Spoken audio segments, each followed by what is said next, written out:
tonight. Mayhem. Don't Yeah, say Hello. that. it's gonna be mayhem. It's gonna be a ballroom blitz. Oh wow. Oh my god. Yeah, you know what? That can just go. Yeah, let's just let that go for a minute or two. Alright. Holy shit. I don't Merry know how Christmas, everyone. Come together. This is what you do. I don't know how that happened. Like, Here this for is- holidays. Groovy legitimately did that without me telling it to. Well, Like, It's you know the what? You're spirit not of done. Christmas taking Groovy. over the... Yeah. Yeah. Ruby is not done with the holidays yet. No, apparently not. I mean, it's that ambiguous time in like the year. I Where mean, yeah, no, this is Yes. still technically, like, this is gonna be our holiday This is- session to a degree. This is the holiday purgatory. Welcome. Not quite as wild as what last year was, but, you know, we're not there yet. Wild. Yeah. But yeah, this is technically our holiday session since we are all indisposed last weekend due to holidays. Do we get to go to a department store? I want my items checked out. I mean, that's up to you, really. Oh my god. I don't even know where we are right now. So Yeah, that's fine. That's what this recap is supposed to be. Before the dogs kick the door down. Right, so, brief recap of last time. The group led the pilgrimage of the villagers of Stonecross away from the village and across the barren landscape of Barovia. Over the course of the few days, spirits were up and no one really seemed too distraught crossing this barren wasteland within a strange pocket dimension of sorts generated by the item in the group's possession. About a bowling ball sized orb. A few days into this journey, it was noticed that an army of undead were following. Perhaps not completely, but definitely heading in the same direction as the village. The group moved the villagers forward, hoping to reach the base of the mountains, where the crossing could begin, before this army caught up. They did so. You guys led the villagers over the mountain, setting some traps behind wherever you could, caving in the mountain passes to prevent the oncoming swarm of undead that now knew where you were and were following close behind. Cass Throw it fell on- off the bird. Cass did almost fall off of the bird. It's fine. Yeah, it's fine. Only to find that this group was headed by Lord Victor Harkin, the vampire lord that you guys originally came to this plane to depose of. Reaching the peak of the mountain, you guys pushed the villagers forward until they were safe within the sunshine of the world beyond the mountains. It was here that you made your stand against Victor Harkin. It was a pitched battle in which he remained in the shadows, sending undead minions forth to harass and harangue the group. However, thanks to a clever ploy by Sybil, she transformed her appearance into that of Harkin's now dead wife, luring him into the sunshine, where his vampiric properties were no longer at his aid, but rather put him at a disadvantage. In a crazed state, he caught sight of Clive, the one loose end he had from his plane-hopping journeys to gather people. Moving forward to take out Clive, it was a short battle in which Clive dropped his crossbow, pulled out his hatchets, and just tore into Victor Harkin, destroying the vampire lord. But not before Harkin muttered something about saving people. With Harkin now dead, the undead army was in disarray. The villagers, seeing their cruel overlord, rushed forward to decimate the remaining undead horde. What remained after? You then turned with the village to look over their new home. watching as the sun began to set over the open mountains, plains, and forests that lay beyond. Camp was struck for the night, in which everyone had a handful of moments to reflect and gather whatever emotional baggage they needed to hold on to. And we're going to begin with the morning having come.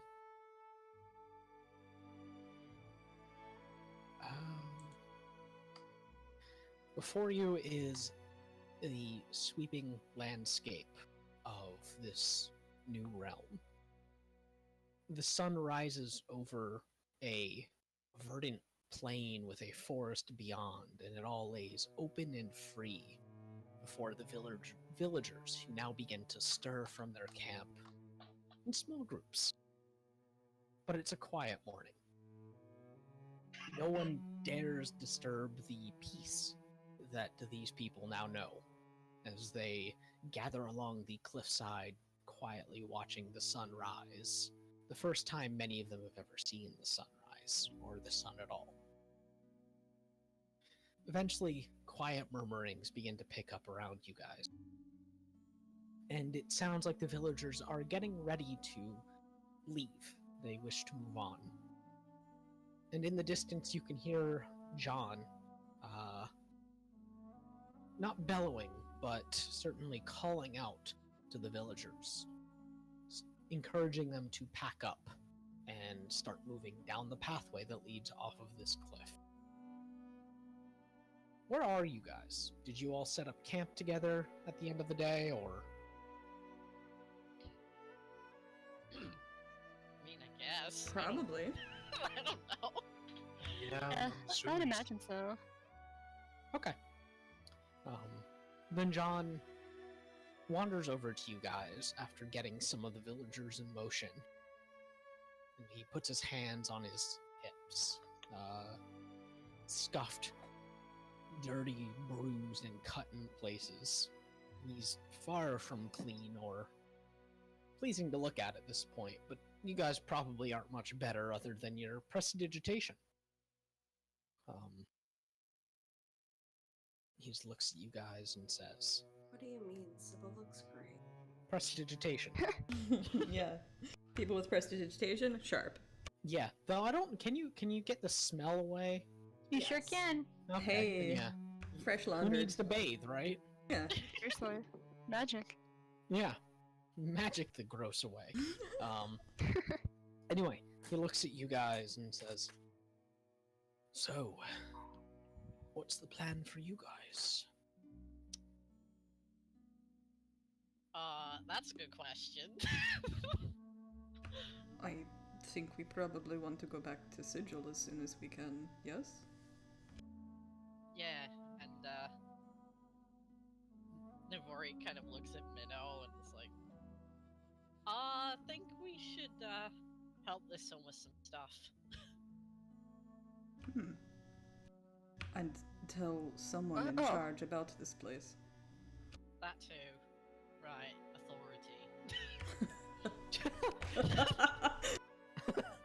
Arata.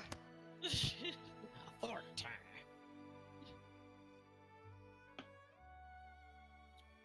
Sean gives you a side-eye look and, well, I don't know much about this sigil, but yeah, y'all go where you will, I guess. You know where we are. No, I said John. Oh, I heard Sean. Oh, no, I said John. Okay. It's his middle name, I John can hear Sean. you if you speak. I'm trying to figure out if I should just talk through my mic or just yell really loudly so you guys can hear me through hers. You sound like a monster truck rally announcer. Just mute I don't me. even know if there's a.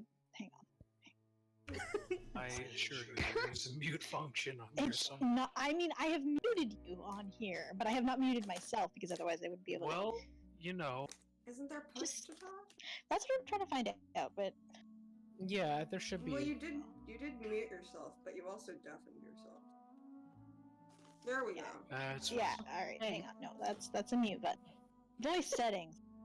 Hang on. You know what? Just don't worry about it. Oh, wait. Kyle, say something. Hello. Hey, there we go. Yeah, I think she found something. Something. She's now silent, yeah. The problem is now she can't figure out how to talk. It's fine. I just have to bring it back now. Cool. All right. Are you gonna remember to press that button? Well, you better hope I do. I mean, you can always just hit her if she. Wow, that's not the thing I should have said. You can always just poke her if. I don't want Yeah. to hit her. You can always You know just what? poke her if you hear her talking, and At least this. Just, Your Just goddamn forget- iPad doesn't have a very good push to talk. I think it's Discord, honey. Honey, me. That's what I want. Oh my god. I'm sorry. Fighting!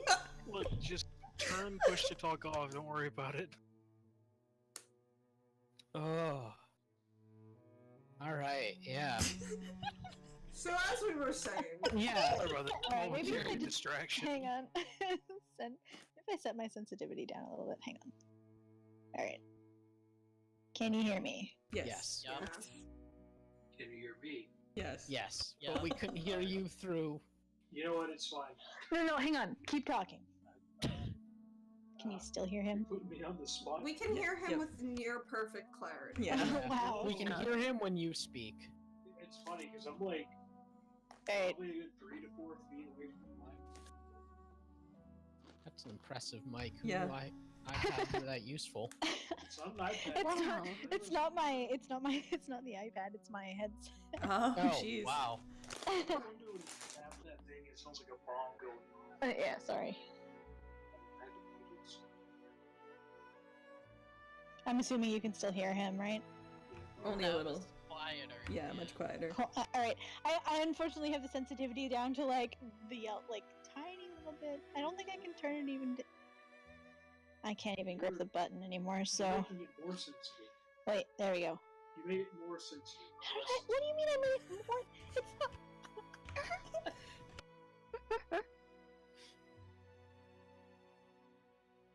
Ultimately, it's not that big of a deal. Yeah. Uh-oh. Mom and Total Dad take silence. themselves out of the picture. Oh god. Mutually assured destruction. Words? Yeah. Mhm. There we go. Alright, Alright. We good? you can hear me. Yes. Yeah. Okay. Hear everything I'm saying? Mhm. Yes. Yeah. We can't hear Kyle if he's talking. Ah, we solved it. Hell yeah. Hell yeah. Yay. Yay! Alright. So yeah. You guys are, I guess, discussing going back to Sigil. And John just looked at you and said, I don't know nothing about no Sigil. I guess all I can say is thank you, and I'll be getting these people down into the plains down there. If you want to stick around to help, that's fine, but if not, there's no, thank you. I imagine we will still be taking time to rest. Yeah, I mean, I don't think we're all in a big hurry to leave, are we?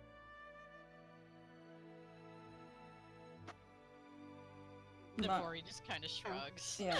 Mario's just kind of looking around the group to see, like, are we? Yeah. I mean, imagine some of you might want to, see Sigil again. Eh. Sybil just looks very awkward. Like, I don't really know how else to describe it. It's like when you're at a party and you don't really know anyone except your one friend. That's the vibe she's given off. I mean, if y'all don't want to stay, that's fine. You've helped enough. I think that we should return to Sigil. think we should tell someone and get you more proper, better help. Alright. Yeah, it's not a bad idea.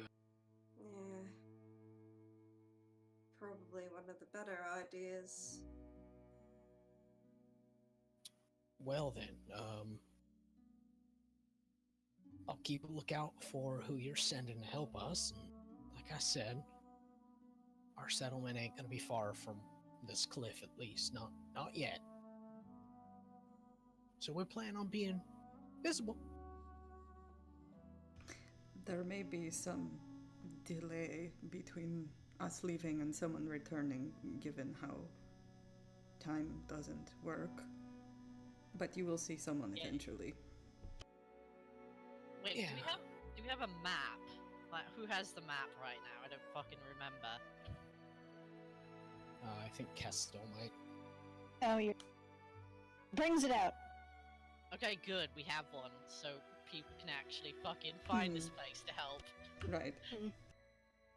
Actually, she'll probably get John to help it proper adjustment to it to update it, Okay. since they're previously guesswork. Yeah. Okay. Then yeah, it only takes a few minutes. You call John over and the two of you sit down and make a few adjustments. You know what? Roll a... Oh god, I don't have the list up. Wow. I should have had that up.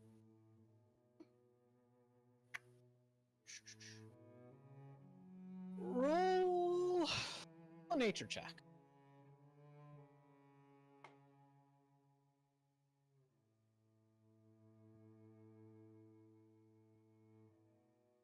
Was that from? Yes, you.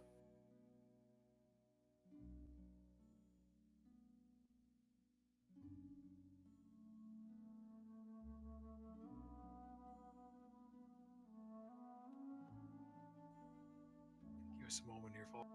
It's fine. Wizardry ensues.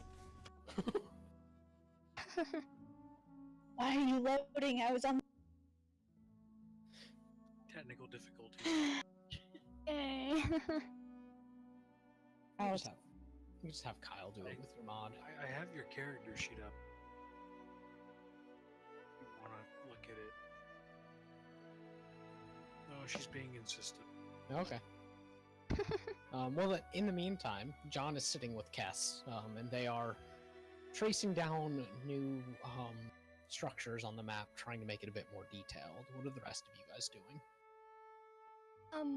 Minnow looks a bit distracted. Like, there was kind of nods of acknowledgement to any, like, regard to her, but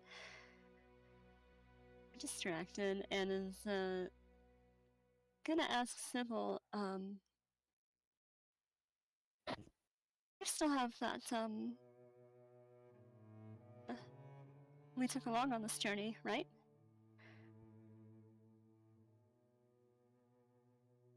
Wait, I have a question. Who's she speaking to, or is she speaking general? Sybil? Oh, okay. Sorry. I can't tell if I'm cutting out. No. Oh, you might have cut out a little bit. Either that or I'm really out of it. I'm sorry. Yeah, Anyway, I Sybil heard it looks at fine. her. Sybil looks at her and she's like, yeah, I mean, and she like fishes around one of her pockets and she pulls out that coin that her sister gave her, and she's like, but we got these, so we shouldn't have taken any more. What? Sorry, well, as long as you have it, I was reading through the diary that I picked out of the... It was, Christine's alarming entries, and, keep that orb with us for now, I think. Navori kind of stills closer when she hears alarming. What do you... What did it say? I think, wait, let's not... Maybe here isn't the best place. Not here. She looks over at Cass and John, just... as long as you still have it. Yeah. Does Sybil still have it? I don't think she Yes. actually has. Oh, okay. No, yeah. Yeah, she held onto it. She kept bamfed that. us up here. Yeah. Yeah. Yeah, she's just like, yeah, alright. Yeah.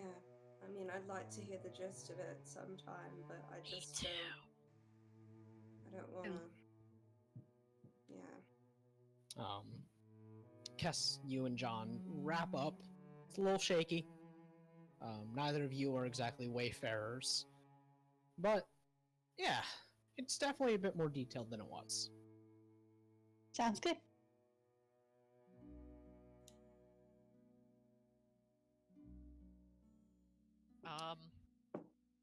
If everyone's just kind of like awkwardly standing around, Navori's after sidling closer to Minnow, she's gonna sidle further away from Minnow. Kind of off to the side, and like she's gonna see if she can feel her god being around at all. She's gonna like pray or whatever, do her thing, see like, hey buddy, are you there? Make a wisdom check.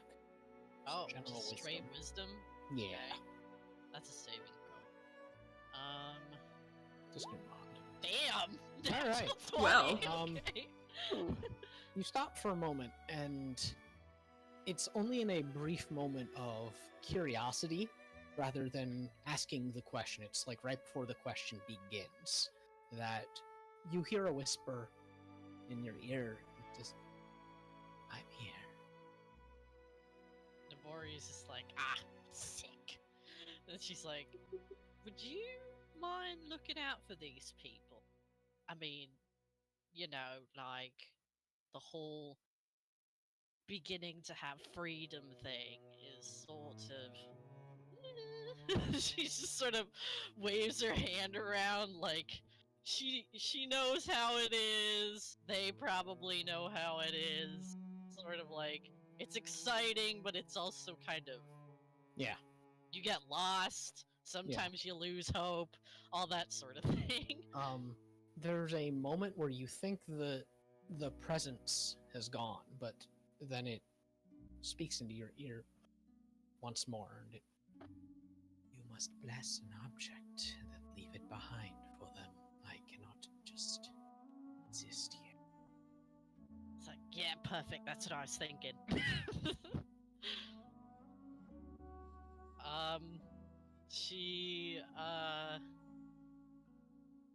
She kind of looks over to the others and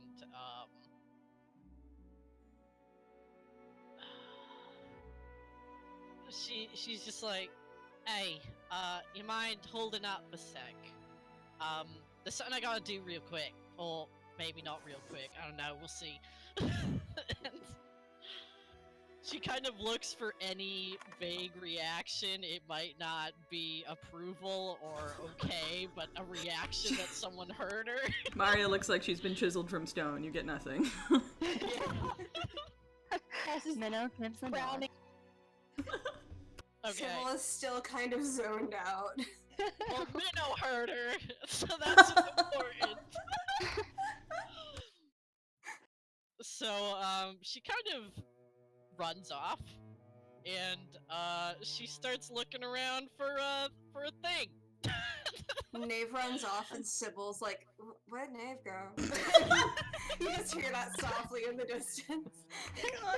What are you Rats looking immediately. I Pick up mean- a rock.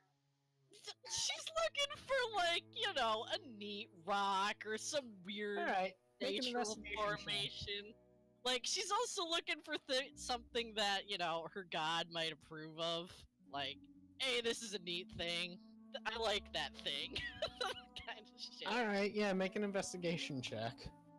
Oh boy, this is gonna be great. Bless the money. 15. The money behind. Just keeping the money. Well, you spend quite some time rooting around looking for things. You guys catch little glimpses of a little blue-gray thing in the distance, flitting around, throwing things in the air. Just darting in and out of Yeah. the scenery. Yeah. And eventually, Navor, you bend over to just kind of look at a pile of sticks and actually the money slithers out from your collar and trots down with his cool little leather jacket still on. Yes. And picks up a stick in his little tiny hands and turns and just lifts it up to you like he's offering the stick to you. Ooh, that's a good one. And it is a stick that is kind of malleable. It's like a whip-like. Gonna say something Southerners might get, a switch. It's a switch, yeah. Yeah. It's a switch. Yeah, it's like a switch. And it's pretty barren. The switch of freedom. Yes. Yeah, that's kind of what it looks like. I'm well acquainted with A little switches, and none of them make me Oh, feel it's free. roll. I don't know what that is. It's like a thin whip-like stick that is used okay. for hitting. Yeah, it's like if a stick was a Yeah. riding Oh, crop, more or jeez. less. You get like whipped across the back of the leg, Yeah, Oh god. or yeah, the, it Okay. stings. or the back in my case. Yeah, or the ass. Oh my god. Really, Catholic just school. the back of you. Yeah. Guys, I like Okay. to leave work at work. But yeah, he offers this up to you in his tiny little rat hands. Yeah. Navori thanks the money. And once you thank him, there's a sage-like nod, and he just hands the stick to you and then slithers back into your clothing. If the money has a voice, I want him to sound like the principal from My Hero Academia. See, I want him to sound like a mafia dog. Like Danny Oh DeVito. my gosh, no, this Okay, yeah, Danny DeVito would be Utopia. very good. Yeah. Danny DeVito's a mafia don. Oh my god. I was thinking like Marlon Brando or something. Or Danny DeVito has a mafia don. Yeah. Okay. Well, they call Anyway. me on. How thick is this? Like, is it... It's about the width of a middle finger. Oh, okay, so it's really fucking thin. Yeah. Alright. So she can't carve anything into it, but, You Yeah. could like bend it into a shape if you like. yeah. That was what she was gonna try to do. So, because you can only bend a stick so much, she just sort of makes it like a circle. Okay. Because, I mean, you know, you can't really do that much with a stick. Yeah.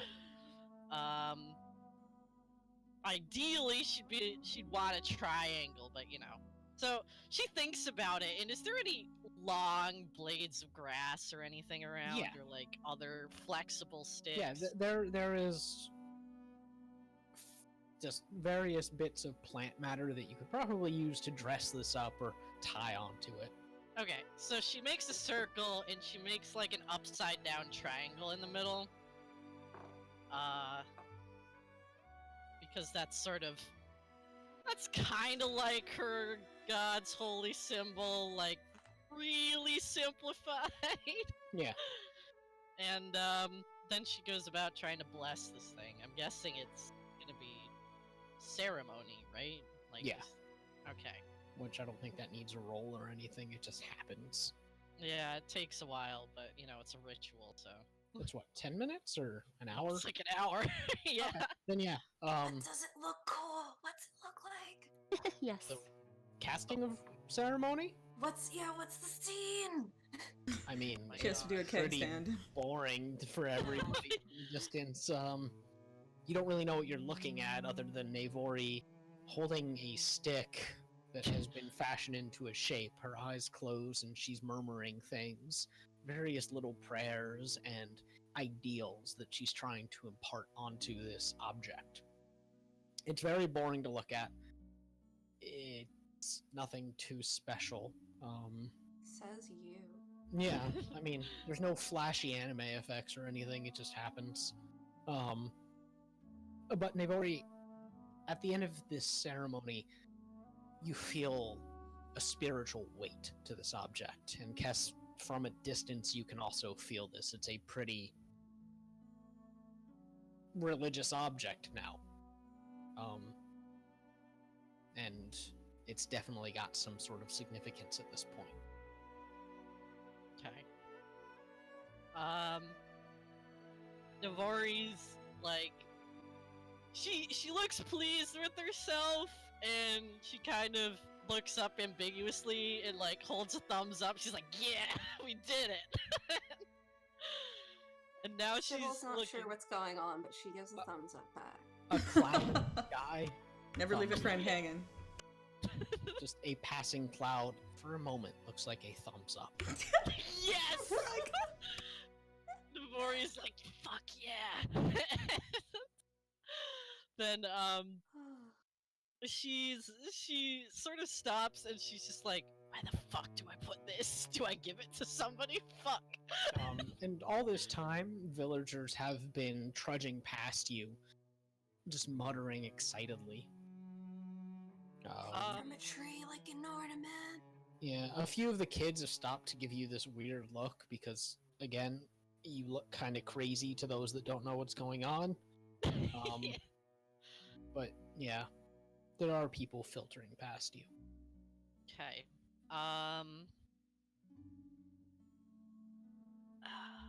Navori tries to figure out what would, like, if it would be better to give to somebody or if it would be better to, like, put somewhere. She's just vaguely trying to feel this, like...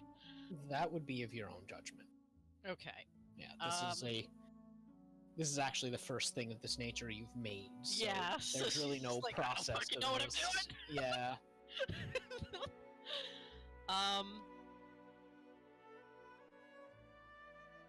She's thinking about it for a bit, and she decides she's gonna put it somewhere because, you know, those other things were just hanging around before, and on the one hand, like, giving it to someone would make sure that it's closer to people, but on the other hand, it's like a symbol of freedom. It should just be fucking out there in the wilderness. Like, Okay. Yeah, you just sort of look around for a little bit, and once more you guys see Navori toddling about with this object in her hands, looking for something, and it seems like even she doesn't know what she's looking for. she wants it to be up high because Yeah. she likes being up high, you know, seeing all the shit. And, yeah, so Then you come to a tree near the base of this cliff, kind of where the path ends and the open area begins. And you look at that tree and decide, yes, this tree. she's gonna climb up the fucking tree a little ways to. put All the right, thing there. make an acrobatics check for me. Oh boy. Let's see, acrobatics.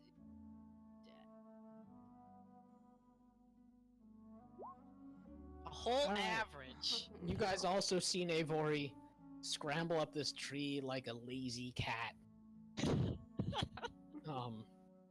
She falls once, not too far, but from like 3 feet up. She's being super careful with God. this thing, and it's weird. You good?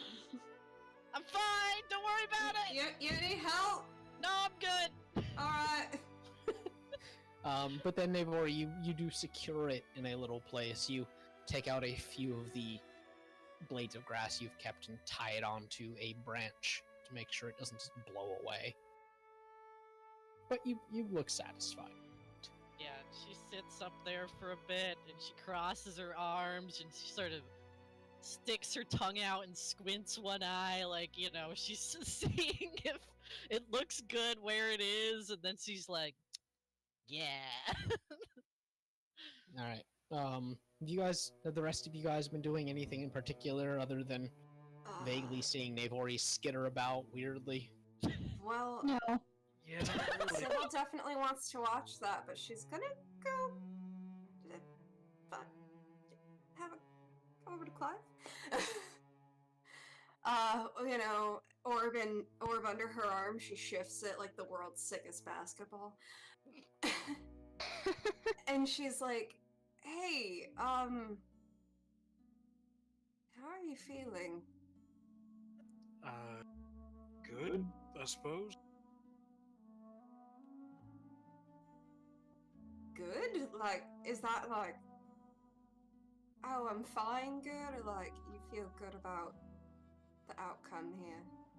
Clive shrugs. I guess both. Alright, I'm just checking in on you. I don't This know. isn't like, It's all still processing it all, I guess. yeah. I just, like, I don't know. Sybil kind of like shifts her footing, and you get there's this feeling that like she's having a moment of authenticity that she's not used to given who she is as a person. And she's like, I mean, I just want to make sure you're okay going forward, because this seemed like something you were really focusing on, and now it's done, and I mean, I don't know. You can pretty much do anything now. Yeah, I can't say I really thought much about what I was gonna do afterwards, but well, here I am. Guess I'm gonna figure it out now. Yeah. Well, you know, when we were in the Feywild, you told me that I was not nothing, and that no one had told me that in a really long time. So I guess I just want you to know that you're not all of that. And she turns back towards like where the cliffs were, and that horrible yellowish sky, and general unpleasantness, and she's like,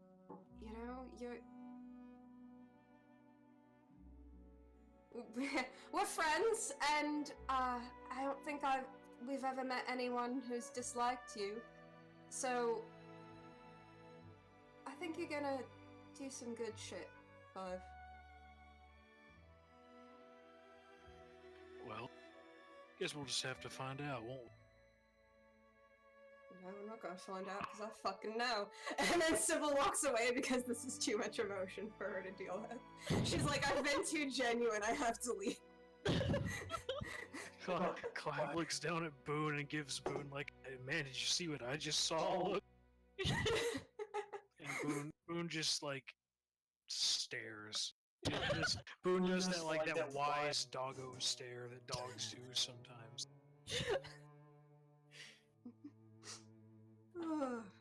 So yeah, Sybil's gonna go have a sit and just Okay. tell herself that she's really cool or something. Boon might show up at some point and just stare at her too. She winds up giving him some pets. He probably is thankful for it. All right. Anything else? Once, twice, is gone. So, I'll never get that chance again. nope, never. It's gone forever. So, you guys slowly begin packing up your stuff now that whatever you were trying to accomplish over here is accomplished now. And are you just going to head on back to the portal that leads to Sigil? I mean, I guess we can make use of Yi teleporty ball. Yeah, I guess so. As they're all congregating, I guess Sybil's gonna be like, alright guys, I wanna kinda get into the dark nastiness before I, use this baby, and she like shakes it a little. Onwards towards the dark nastiness. Okay. So yeah, you guys turn and trudge into the dark nastiness that is still very ominous and very much present. It is like crossing into twilight when you go over to that side of the path. It's abrupt, and you find yourselves looking back down into the plains of Barovia. not Yeah. gonna miss this. Yeah, this is pretty nasty. I didn't like it. Alright, let's go. And Sybil just kind of slaps the orb. All right. Are you using it to teleport? Yeah. All right. Space folds around you. For a moment, you all feel very disoriented and like you are turning inside out. It's incredibly unpleasant, and this is the first time it's felt this way. But you find yourselves suddenly appearing in the middle of the plain. Around you, you do not see much of anything other than the barren landscape of Barovia, but just general knowledge of this way you've come, you should be able to see the mountains behind you, or the forest that you burned down, or this small village of Dawnhaven, or Dawnhearth, but you see nothing. In the distance, you do see that solitary large tree that marked the entrance to the Stonecross tunnels. No It worries, just like, seems, oh, sorry. it just seems like you've come much farther than you would have normally. Yeah, Hmm. Namori's just like, that felt really bad! Why did it feel so bad? Sybil just kind of claps around the back like, that was portal sickness! But it's like my fucking stomach was coming out my mouth. I didn't like it. Yeah, man, doesn't feel good. Drink some water. So Namori drinks the water. you guys trudge forward. The barren land, or are you within the strange pocket dimension, or just gonna trudge through Barovia? Oh, hell no, we're in the pocket Yeah. dimension. Okay. Yeah, after teleporting, you concentrate on the orb for a second or two before you feel the barrier of sorts spread out from the orb in your hands, and you once again find yourself in the off-gray pocket dimension that is full of mist all around you with the churning sky above you. In the distance, you can still see the large tree, which was also where the portal was. You head in that direction, and it takes you about 3 hours of walking. Nothing disturbs you while you're walking. This is pretty unusual. There is this complete silence, save for the blowing of a breeze on occasion. But, yeah, you find yourselves back at the portal, staring at the wrought iron gates that lead into this weird shimmering, looks like fluid inside of this pocket dimension almost. Weird. You think That we should bitch go through Christine the... is never gonna compensate us for all of this. You know, She's so dead! that's a good She point. compensated by fucking dying. Come on. Yeah. Hey, I stole some of her rugs. At least we got a good story out of all this. Yeah, I mean, listen, I don't want to sound ungrateful. I'm just thinking, like, I want to eat so much when we get back. Yes, so much that isn't a ration. Well, Yeah! We put can, that Adventurers Guild membership to you. right? Right? Precisely. Alright. Let's, Wait. Should we, like, be in orb space while we're going through the portal? No, You think we'll probably end up not. somewhere else? Let's not do that. What the Perhaps fuck? not. Okay, you're right. And Sybil, like, slaps the orb. I think that's how she activates it now. Turn it off! Clap on. Clap off. Slap off. Fuck. The mist around you dissipates as the barrier sinks inwards into the orb, and the portal goes from looking this like a shimmering fluid to just like another room. Yeah, that was probably a good idea. Yeah, that's how most portals look. Most portals don't look like there is something on the surface. They just look like you step through, you are somewhere else. Well, I want to experiment with that once we have the emotional bandwidth. Let's go. Hmm.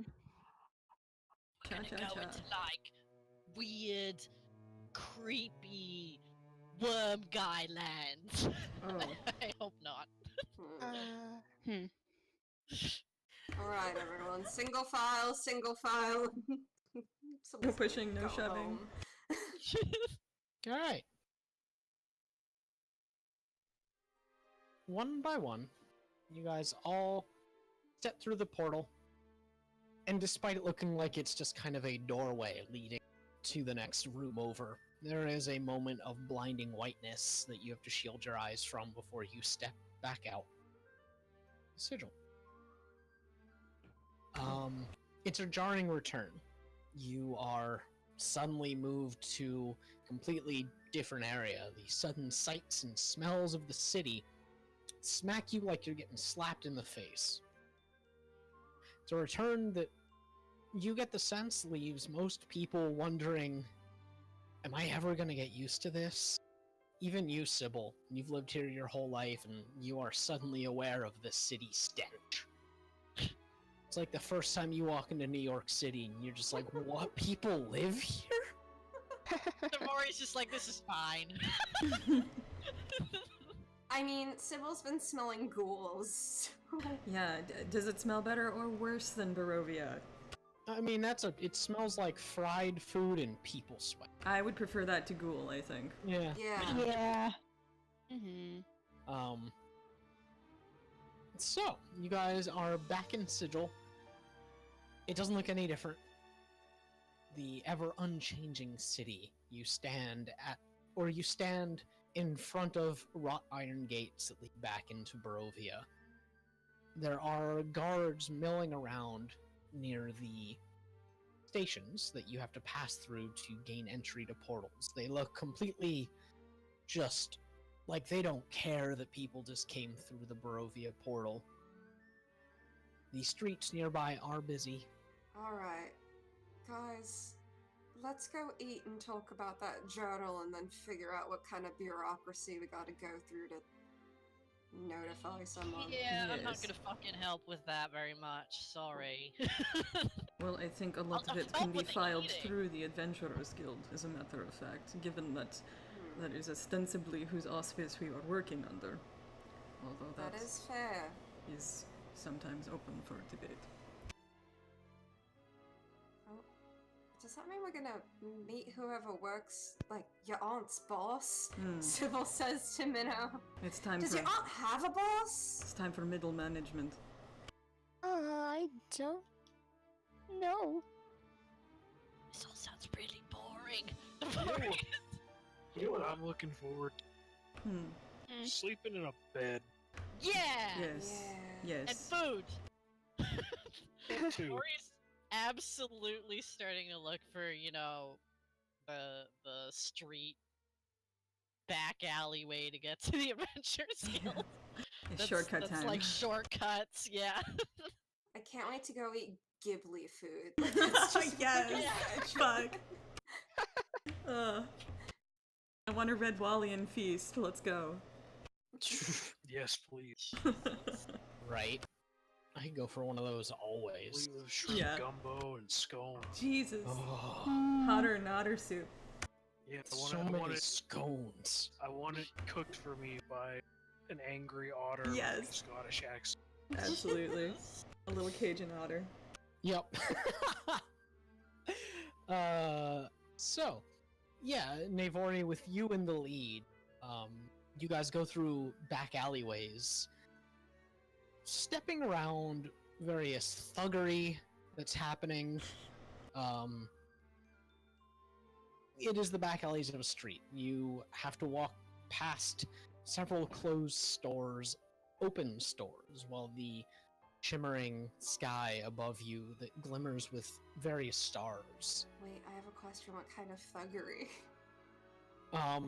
It looks like you pass some like illicit gambling. People just Someone turning a trick. yeah, you Oh definitely my pass God. by that. Sybil, you quickly realize that Navori's leading you through the red light district, which It's surreal. I was gonna say, this is a wild trip for anybody who hasn't been back here Sybil, before. like, looks down and she's like, oh my god, I think my Xbox hit. Mario's just looking around cluelessly like, where? No, don't. Yeah, it's fucking wild here. There are creatures that might not even be bipedal or on 4 legs. So Some don't wow. have legs at all, soliciting Centipede things. mama. Yeah, you don't know what you're looking at in some cases. You're pretty sure there's a goo girl, or a goo boy. God. You stop and think about it, and you're like, you know, there's nothing separating a goo girl from being a goo guy either. They can be whatever they want. Yeah, you pass by places. You walk right next to a building, passing through the alleyway that doesn't even look like a brothel. It looks like a pastry store. Huh. Sybil It's looks in just- the it's window, cheap what's rent in out the here. pastries? Someone's just baking, because even whores gotta eat, man. Yeah, it's good My business. God. Yeah. Yeah. Yeah, it's a little jarring and leaves some of you guys just really wondering about some things. I feel like that's Mario all the time anyway, so yeah. They probably get there quicker. Yeah. Sybil already knew about the things. Yeah, you do get back to the Adventurers Guild quicker than you would otherwise. It only takes about an hour, where going through the normal streets would take about 2 to 3. Oh my god. Showing up occasionally. And we're in the Adventurers Guild. And it's surrounded by dogs! Yeah, like that just keeps happening. I don't get why. Groovy is here for holidays. Like, You fucking. put it in there once, and it's like, I remember this. Remember this song? Groovy's got a priority, and it's jolly. Alright, so. You come to the Gilded Blade. A place that you know rather well at this point, and Roll20 shouldn't be playing music. Did it? Oh. It should There's be Groovy. music. Well, there's music. Yeah, Groovy should be playing, but not Roll20. Touch shit on my internet. It is very quiet.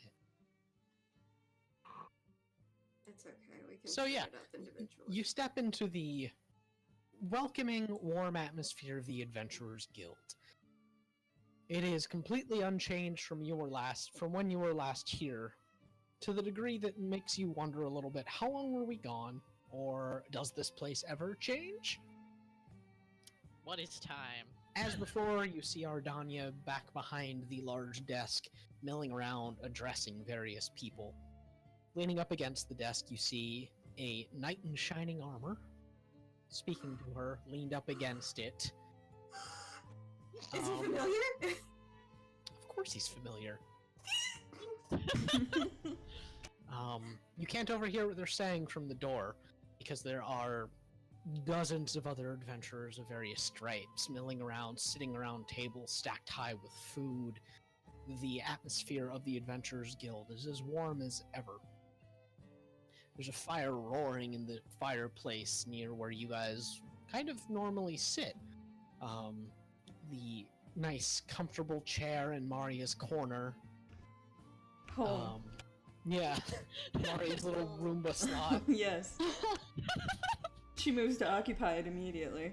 Okay, yeah, you guys see Maria just veer off from you guys quickly and just go stand in the corner.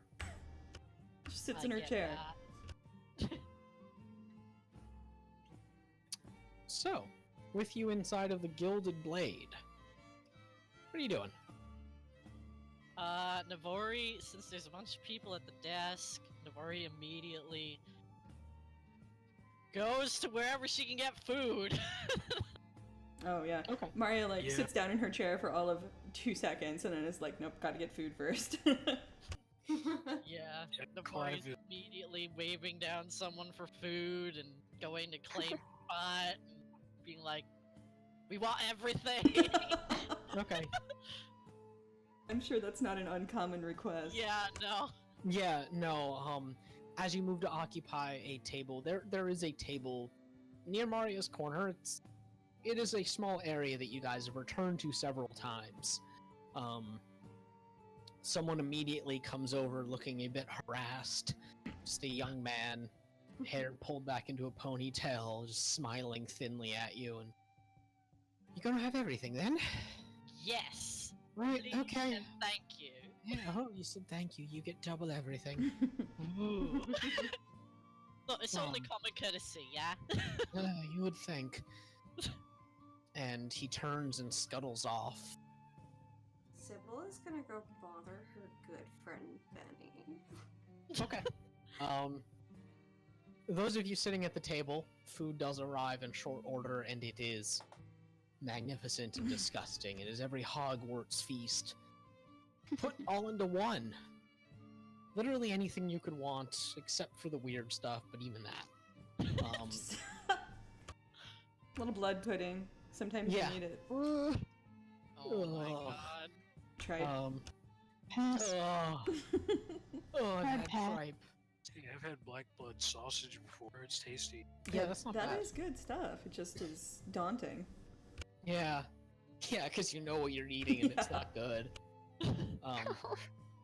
So, Sybil, you approach the desk and you see Benedict up there.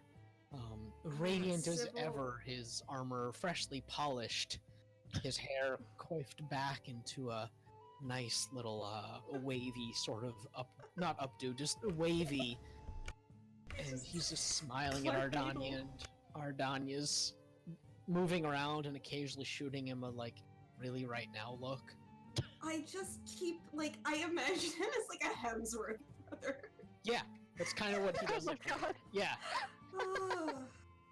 Okay, he looks Sybil's like gonna Bond character creator slot number 2. Sybil's just gonna walk up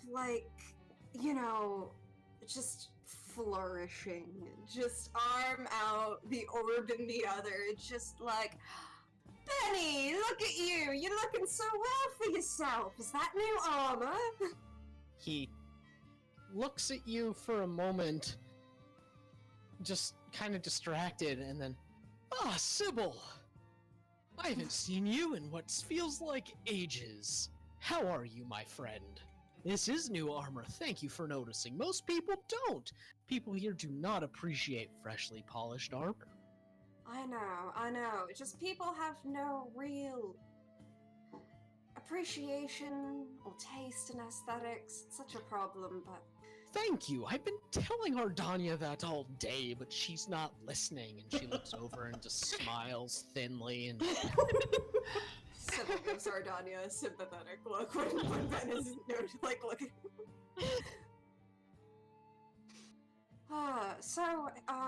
Hey, Hi. the Feywild. Did you get out of there okay? Oh, yes, it was absolutely no problem leaving, though we left before you did. Why? Should there have been problems?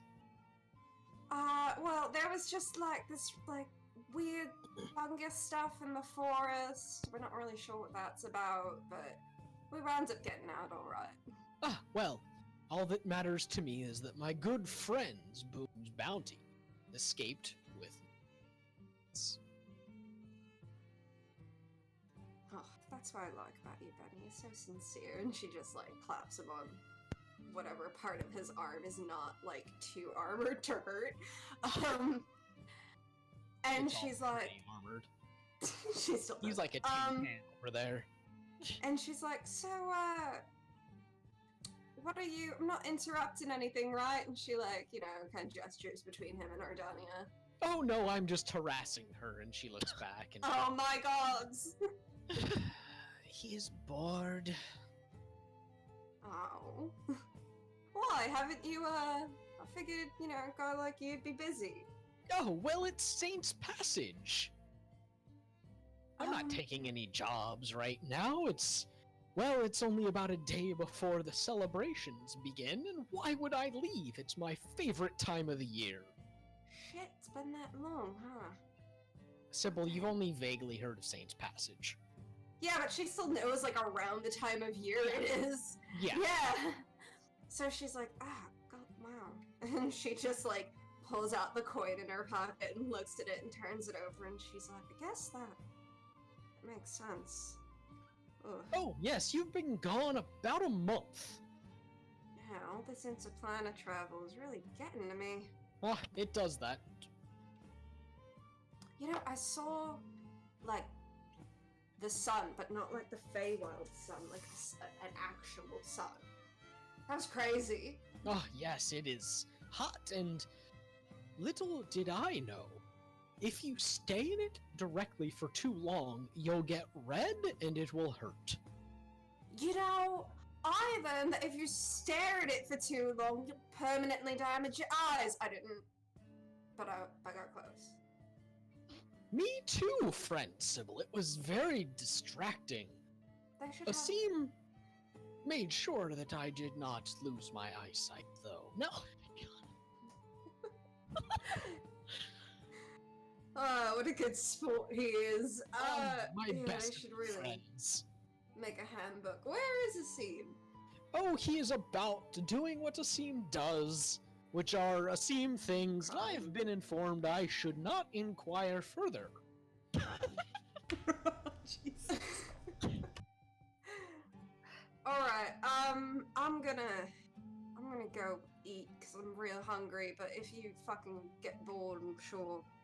Oh, I will come and speak to your group shortly after I am done harassing Ardon.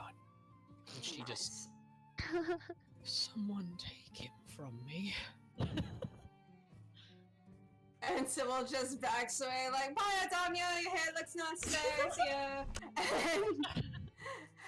and goes to eat. Alright. Are all Sybil of you guys goes to the gathered? table, she immediately slams her hands on the table, and she's like, alright, Benedict is gonna come talk to us, so if we want to get the Christine book thing out of the way, we gotta do it quickly, no, and she, like, goes to sit down. I mean, we could also do it after that. You know, that's I'm so an option. curious! I mean, me too, but By you the know, way, are all of you guys there? I think so. Yes, Yeah. but I was like Okay. totally just staring up at the counter, like starstruck that Sybil's even talking to this man. Clive has Sybil been... looks at Minnow and she's like, what, you want me to introduce him to you? He's like a handsome guy, right? Right? Well, not really, but Oh. I've heard good things. Damn. Wow, that was really fucking stone cold, Minnow. I don't think I've ever heard you burn someone quite that hard before. I don't need to, just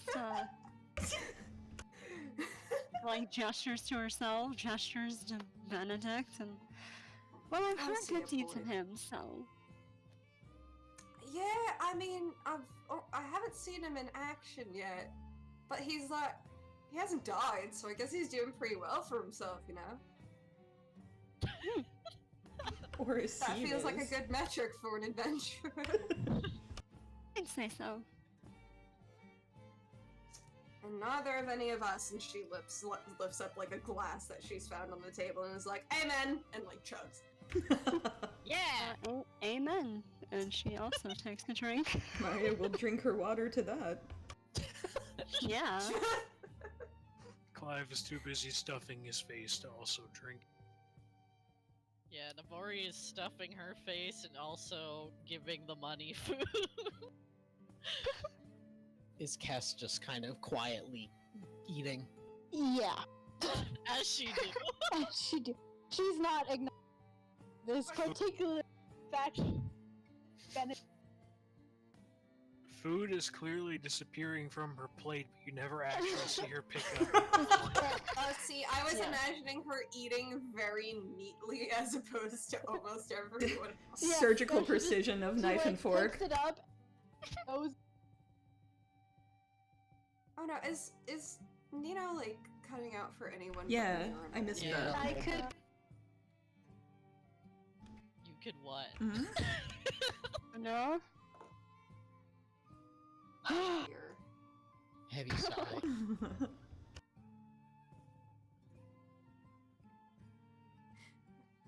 No, Oh. she's muted. working on it. Oh, alright, so while that happens, Or I Sybil's should gonna say, look at- she's working on it. I'm staring off into space. Sybil's gonna look at Minnow Alright, with is that like better? the Yes. yeah. Actually, Alright, we can hear you crystal clear. Nice. Sweet. Okay. Yeah. Anyway, yeah, Kess is like, she's eating, food is vanishing from her plate, you're not sure where it's going, everything is normal. She's also, like, I don't know if y'all heard this part, but she's exceedingly upset, though you can't tell, that Sybil invited Benedict over to, like, sit with them. Sybil looks at Cass and she's Low-key, like, Kess disapproves -10 hovering over her head here. Sybil looks at Cass and she's like, I'm sensing something. It's judgment. Cass, like, lifts her head and her helmet looks in Sybil's direction, and then it turns to look in Benedict's direction, and it looks back at Sybil, and then she resumes eating. And it's covered in frost. He's a nice guy. He doesn't like me saying fuck. It's a problem. That's why you say it as much as you can when he's not around. Fuck, fuck, fuck, fuck, fuckity fuck. I mean, I already do, right? Like, listen. Standing right there. He can't hear me.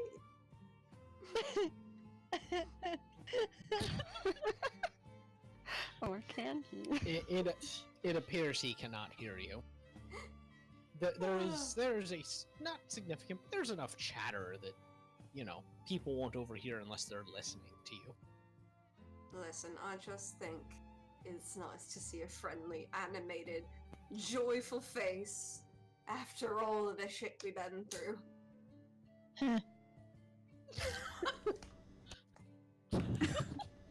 Sybil just looks sick. That was as close to Sybil- Bah Sybil is Humbug. gonna lean over the table and just wait. I need to check. Wait, I need to check something. Oh no! Oh god. Sybil in rare form tonight.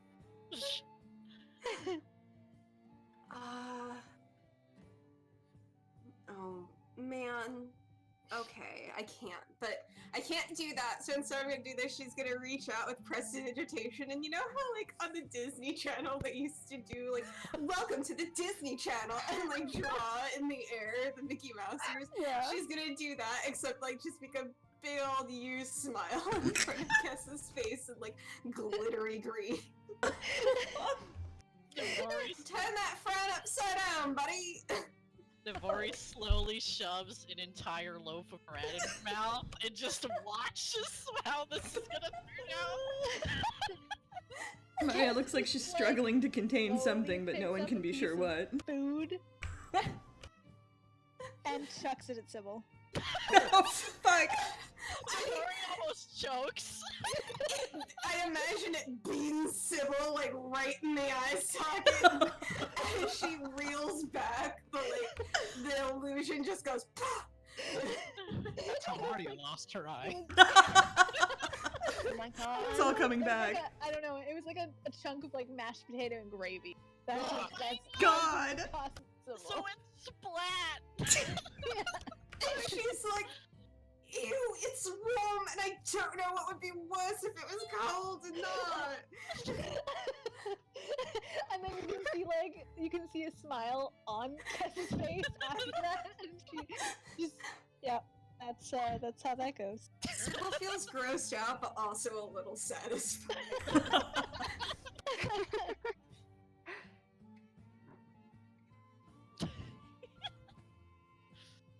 As Yep. she's wiping mashed potatoes off her face, she kind of like licks some off her fingers. It's delicious. Yeah, it's all of the food here sublime.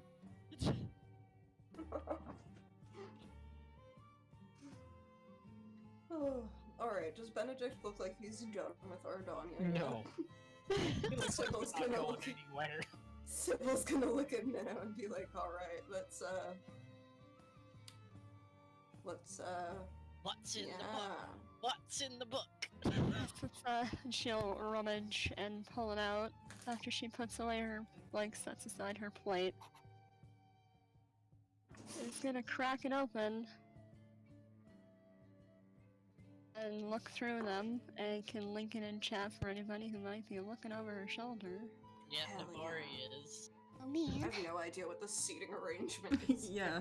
Well, imagination. Bye. But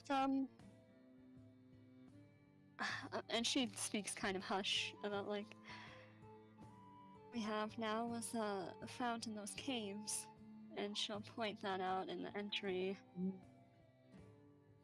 Talk about how it lets them go through folds and find what sounds to be those creatures we found in their mansion. Oh my god, Do you need me to link it? please, my internet's like Sure. thank you. Yep. Oh my god. There it On is. Discord on my laptop and it's crapping out. Oh no. Thank you. Link. So, Alright, there you guys go. Oh That- man. and Oh. consistent with wanting to save people, like she said. Acting on these creatures that they found. She talked about the she kind of there's like a pang of guilt with that. Talked about the vines. The vines? The vine. Oh, fuck! I forgot about. Whoa. Wait. She sort of. She goes to the point where everything is like Eldritch script, and she's just like, "What the fuck happened there?" Oh, Mm-hmm. well, this isn't okay. And points out, she'll like tap her finger to the Eldritch speak. This entry and the next one are a lot farther apart from each other, so I'm wondering, and at some point, whenever that was.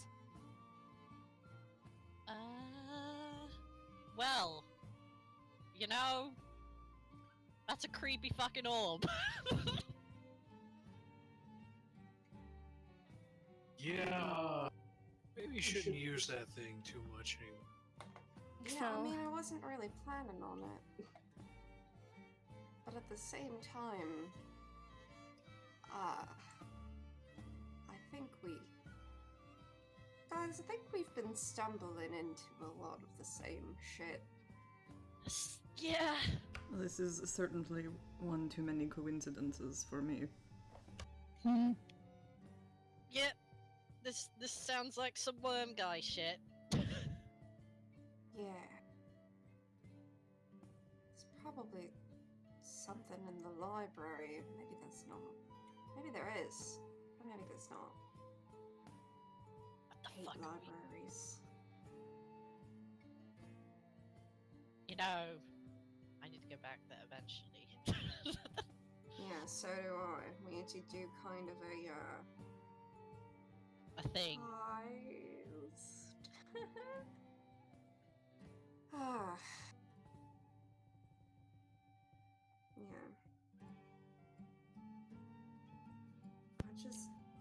What were those big fucking giants? Giant worm guys that weren't worms, but were like maybe a singular large worm with like. I still got an eyeball. What? Wait. Excuse me? Navari Oh, goes that's right. for stuff. She looks for the Don't. weird. Well, she's curious to see if It's too spots a late. portal. Alright. Yeah. She just deflates. Well, I mean, she doesn't necessarily like pull it out to show everyone. She just sees if it's like what happened to it when they in the course of however long. Especially since they left the like Yeah. weird orb pocket dimension. It's still there. It's still kind of damp and Did, eyeball. did it look like it decayed at all? Is it like exactly No, the same? it looks like. I mean, it looks. What exactly compelled you to take that? I don't know, it's weird. It was weird, yes. And Well, like, I can't here's the argue thing. with that.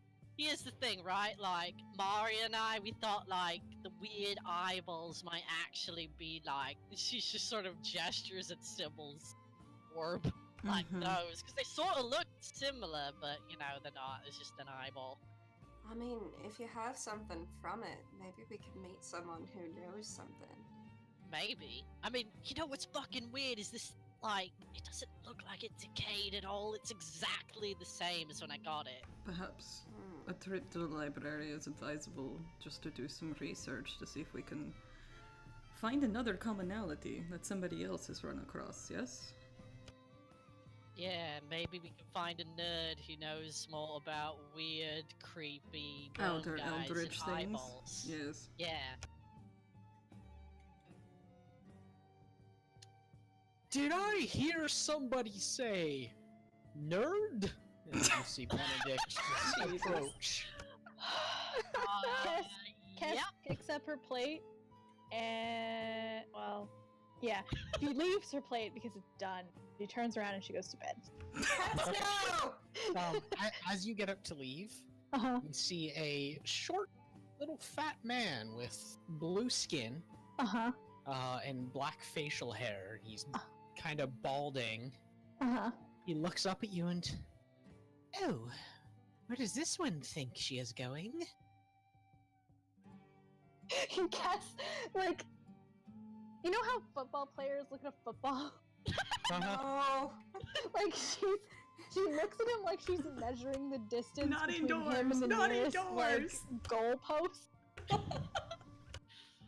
Like, and then she leans down and she picks him up by the shoulders and she moves him out of her way, sets him down. Okay. Make a strength check. Alright. Oh no. Oh boy. He's fat. You just hear it from the table. Cass, we can't keep doing this. Not afraid to ask. On the chonk scale, he's, oh lord, he's coming. Oh no, he's coming. Oh, big chungus. Yeah.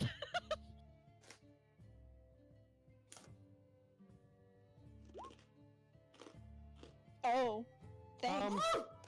Nailed it! She didn't expect it. Yeah, you didn't expect this small then man she's to be like, that "My heavy. Gans is a collapsing star. Fat. He goes, ah, yes, Roll is very heavy. Roll enjoys many of the nicer things in life, yes? I mean, Involve food, I'm sure.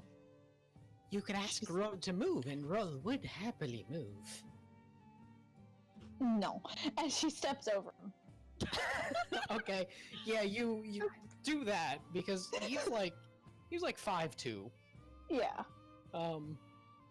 And he doesn't move while you do this. He just looks like over him, and then looks back to you guys. And Roll is not sure what to think of that one. Cass leaves.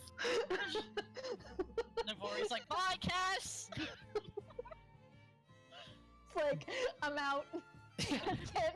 I'm out. Benedict is watching and goes, you know, I don't think she likes me very much. she doesn't, but it's not your fault. You know, you're probably gonna tell us something really important, and then I'm gonna have to, like, go up to a room and recap everything. You know what? We should all do that. It'd be And great. take turns, yes. I am. No, I can do it alone. I am very, very, very happy that you put that much stock into the words that come forth from me. But I am not sure it will be of importance. I am just here to introduce you to my fat little friend, Roll. I. So, Hello. Good name. Roll is greeting the interesting people. Betty here has told Roll many fun things. Oh boy. that, what, like what? Oh, that you are all magnanimous heroes. that Oh. would be very interesting to hear everybody's story. Not like, But that is what- for another time. Roll would like to eat with you. And he just kind of slaps himself in a chair, and there's a heavy thud. And he Hell yeah, pulls buddy. he reaches into a pocket you didn't know he had, because he's wearing blue robes that complement his blue skin rather well, but it looks like he's just kind of wearing a sheet. But he reaches into a pocket you didn't know he had and pulls out a little white napkin and tucks it into the front of his robe. And Sybil's Lifts moving hand. plates around like, we got shrimp, we got beef, we got tofu if you ain't into that. I think we got salmon somewhere still. We got whatever Looks this at this is, but it's person. good. And then quickly begins to like put things onto his plate and like slide it away from him. he lifts his hand and wiggles his fingers enticingly while just a look of glee is on his face. And Benedict just... Anyway, yes, I heard the word nerd, and Roll here is an accomplished wizard, and... Well, he is quite nerdy, and... Yes, Roll does know a great many things that would make many people embarrassed if Roll simply went on and on about the things that he knows. Oh, I thought you were talking about yourself, Benedict. Alright, so, Wow. yeah.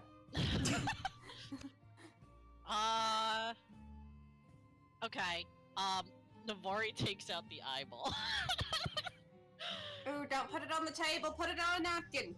No, it's not over the food, please. Benedict widens his eyes and... Huh! This came off of a really big thing. Like, wow, it was like, 50 feet Was it- tall, yeah? yeah, it was fucking huge, right? And it had a bunch of these in its face. A bunch? Yes. Yeah, there were a lot. Sort of like baby teeth. That's an awkward mental image, isn't it? God. So, it was in like this weird moon dimension. Do you know anything about it?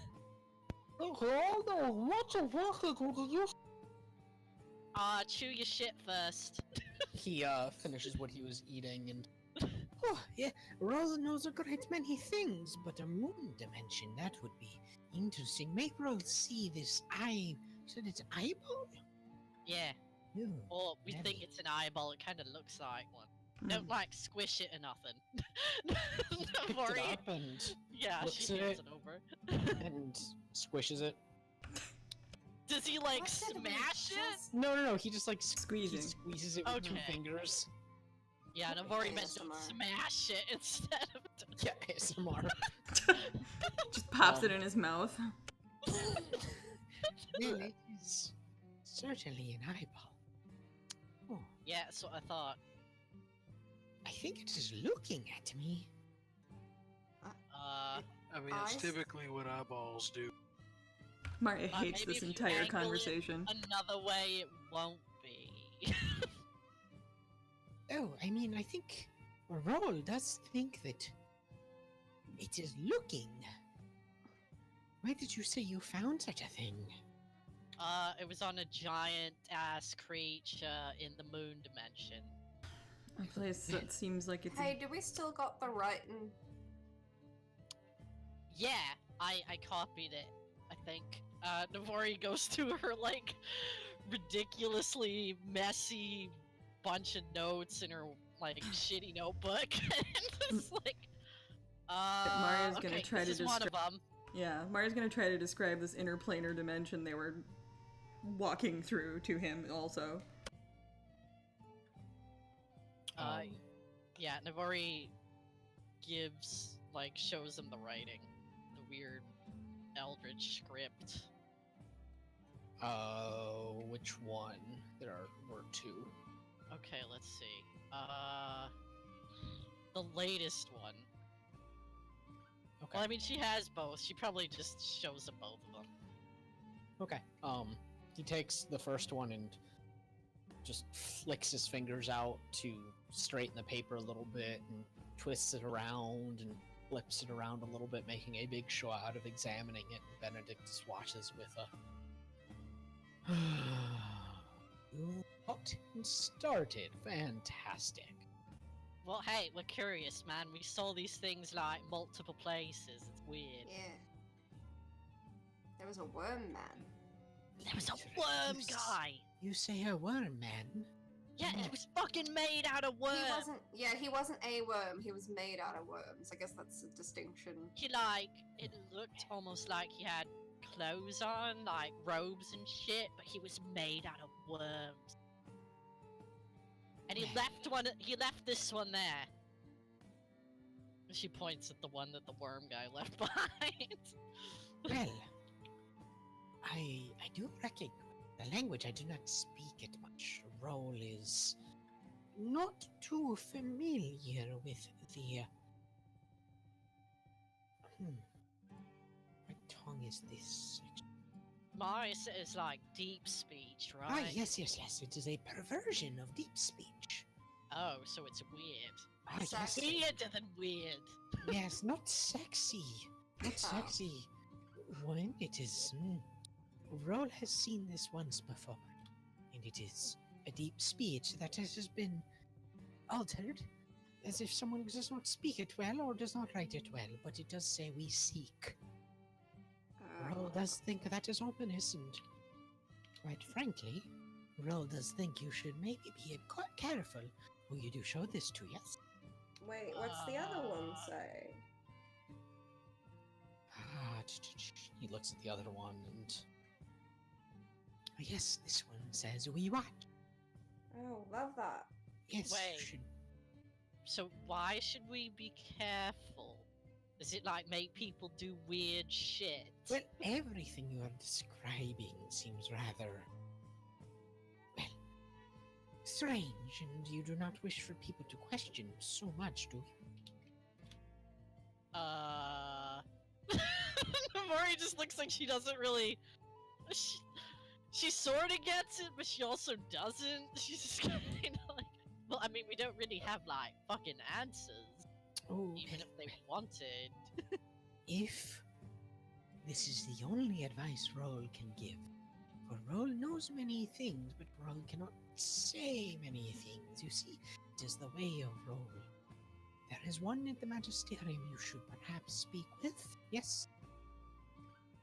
Sure. Do you know His their name? His name is Magister Kellum.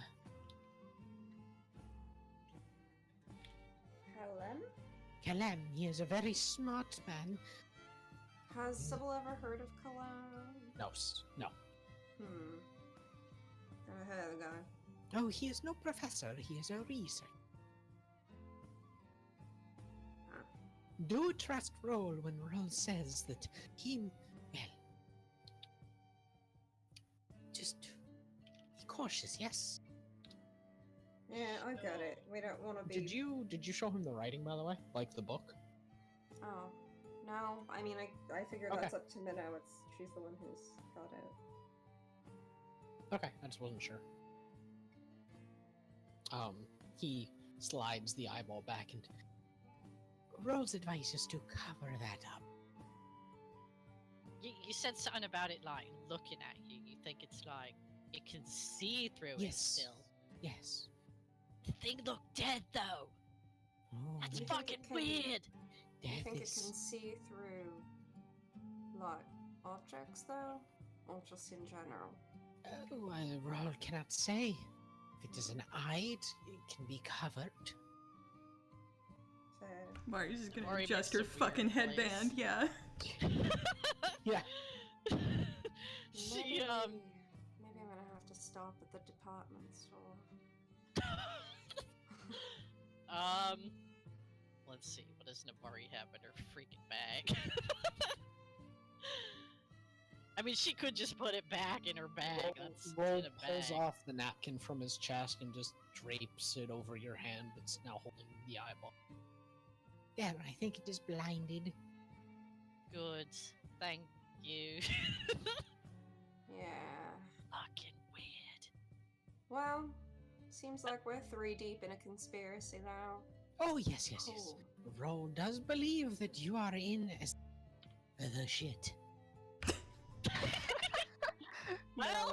Benedict. Benedict just, well, looks like you are genuine adventurers now. Wonderful. Oh. Yay. That was all it took. Oh, mean- well, you could certainly pass it off if you so choose. Maria's Yes, just that got is this. all it takes. Maria's just got this look on her face, like, no, she fucking can. Not doing anything else with my life. Yeah, no, I was already in some fucking shit, so she just shrugs.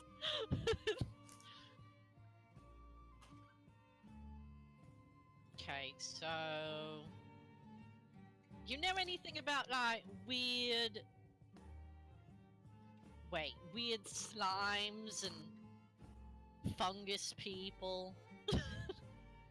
Mold. Ro is beginning to think you should be judicious, yes?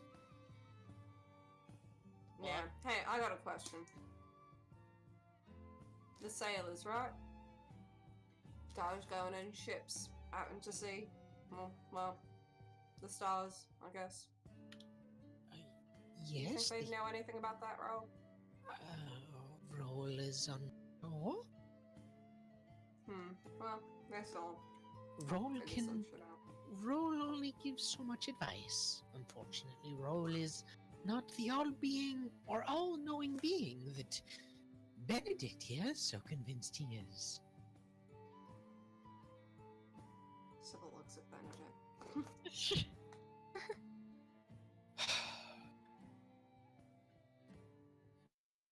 Well, he's always been useful, and look, he's being useful now.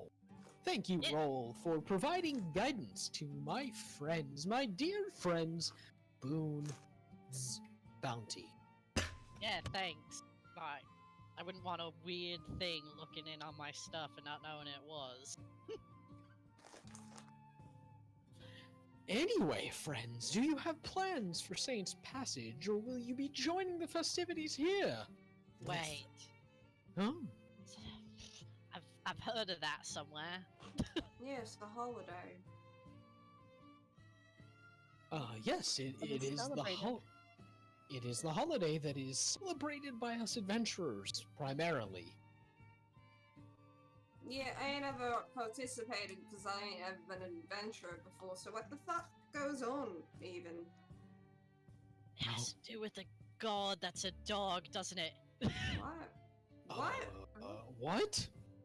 Shit. Maybe not, never mind. Keep going. No, the guild leader will surely be giving a speech, but the Saint's Passage is the day that we give thanks to the nameless deity that watches over the adventurers as we traverse the dangerous passageways between realms, and we Wait, grieve for those that have fallen. we have a guild leader? Yes. Is it Ardonia? No, it is Ardania's boss, so to speak. It is Elaine. He is. Maria's just like, she does have a boss. Oh my god. Elaine? Elaine, he is very. Oh, you'll meet him, I'm sure. He is usually not here because Ardania is his trusted keeper of the guild. Yeah, do you think that she could get some fucking assistance without a pay cut? Like, gosh, both Oh, stuff and well. death. Fun fact, she doesn't want it. Oh. She's had various underlings hired beneath her, but she always complains about them not doing the job right, losing things. I mean, we've all been there, right? You bring someone in and they do things a little differently and you can't find anything. It's like when dear mother cleans up after a long day of adventuring and she goes into your bedroom and takes your sword and puts it somewhere that you don't know, but she does, and then she's not home for a day and can't tell you where it is, so you spend the entirety of your next day looking for your sword. Why are you looking at me like that? Speaking of personal experience. Navoria's kind of squinting with her mouth open, like, because she's listening to this. I would not be speaking from experience. Why would you There's say nothing that? wrong with speaking from experience if you have a mum that loves you. Don't be rude, all of you. Thank you, Sybil. Well, I mean, I haven't seen my mom since I was like 4 or something, so I don't know. Yeah, I don't know how that very works. lucky, Benedict. You got a mum that loves you and she wants to keep your swords in order. I think that's nice. Thank you. I love my mother a good deal. I know. I like my mum too. Maria's so perplexed. She's not saying anything. She's just so perplexed.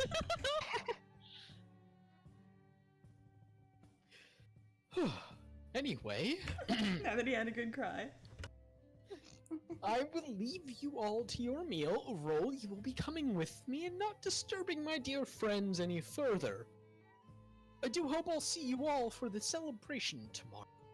Yeah, we'll see you at the The what is thing. it, a festival, a Oh, celebration? no, it's Shindig? simply a party here at the guild.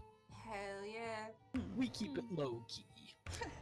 Do we, though, as adventurers, really? Yeah, no, Mario was just like, I don't know about that. No one wants to believe it.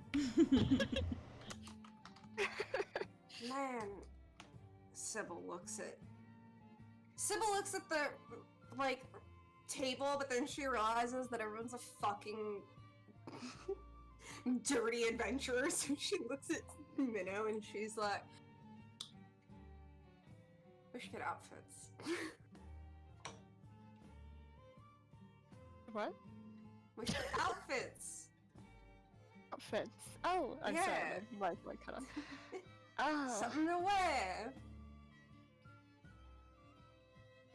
Ah, that would be fun. She looks like just middle distance, like nostalgia. Prom shopping, prom shopping. Sybil's like, "I don't know what the dress code is. I should have asked." Is Benedict's still there? He's within earshot.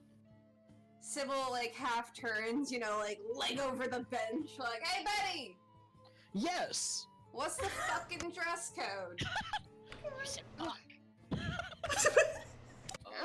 Yes, please do not say that word in my direction, but I don't think there is. I mean, the dress code is be dressed. I'll try. Fair. And Sybil turns back around. Well, that wasn't helpful, but we should get outfits anyway. I agree. I don't know if we're gonna do a shopping montage or if we'll just Do you want to go? describe our Do Christmas you want to go? Do you want to go shopping to pick up things, or do you just want a Christmas reskin? You have things you can take to shops to get identified. Or Yeah, you exactly. Sybil Yeah. does want to go to the department store, get her shit looked at. But she also wants a Christmas reskin. You can do both. Alright. Cool. Yeah. Sybil's gonna be like, "Should we take Kaz?" Like, What are you? Wait, you're going to get? Do you actually outfits think and Cass you're wants to go asking? shopping? yes. She does not. I assure you. You sense approval. Cass has items though. Yeah. Well, we I can wouldn't wrest know them about from my her. computer, I'm sorry. Oh. Yeah. But Cass had a sword and some armor. Yeah, well, Yeah. Sybil's gonna completely disregard any advice she's ever been given in her life. She's gonna go upstairs and she's gonna knock on Cass's door. And she's gonna be like, "Hey, Cass!" Yes. Cass opens the door. Sybil leans very casually and coolly. Oh my god, she's so cool. And she's like, "Hey, so we're going out to get some items looked at. And also, there's a party tomorrow. And, like, there is distinct hesitation because she knows in her heart of hearts Cass does not give a fuck. And she's like, so we're gonna go get our shit looked at because I don't want any of us using cursed items. But also, we're gonna go buy outfits. Maybe even get our nails done.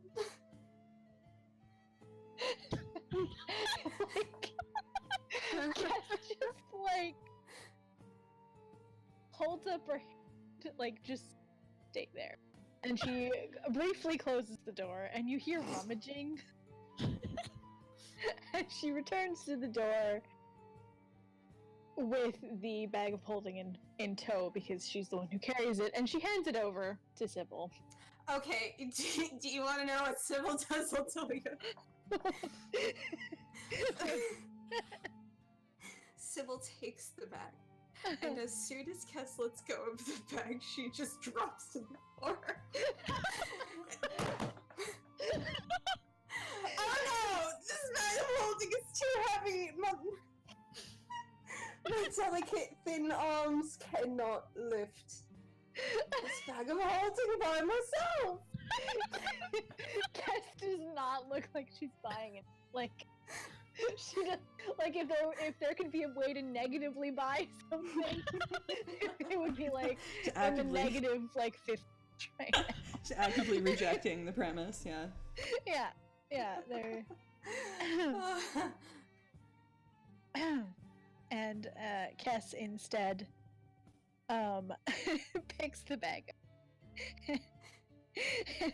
And she looks at Sybil, and she closes her door, and then she walks past Sybil. Starts walking down. Sybil just kind of like, does like the fist pump, yes, and walks out. You know what she's gonna do is she's gonna drop the bag on the table. As Navori predicts, she gestures with the bag at the party, sets it on the table, and then turns around. From the top of the stairs, you hear, "Oh." Yeah, like, right, Cass, what the fuck is this for? There is gear inside for figuring out what it is. Yes? Oh, yeah, I guess. So you're not okay. Navori gets it. Maria just raises her eyebrow like, I told you so. Yeah, I mean, Navori thought that too, but she didn't draw the connection of Sybil going up there and then Cass giving them the bag. She's just like, what? I think Maria knew the moment that Sybil left the table where she was going. Yeah. It's like, Cass like hovers at the table for a second. Yeah, Navori's like, hey, wait! And she goes up and like, she can't really whisper at Cass because she's too short. She Cass sort of obliges and like leans over. Navori's just like, we got that writing translated roughly, and we know that there's an eyeball that can watch. That we got. Yep, it's weird. she backs up. Cass just like you hear a faint.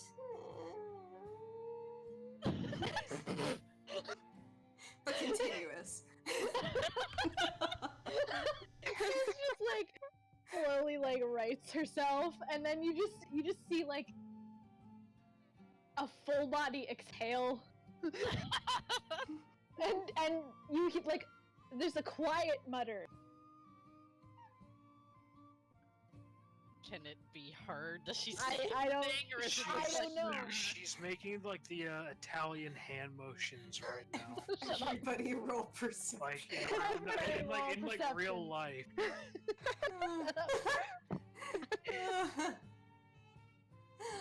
Yeah, sure. Roll perception. Oh All right, God. Navori wants to know.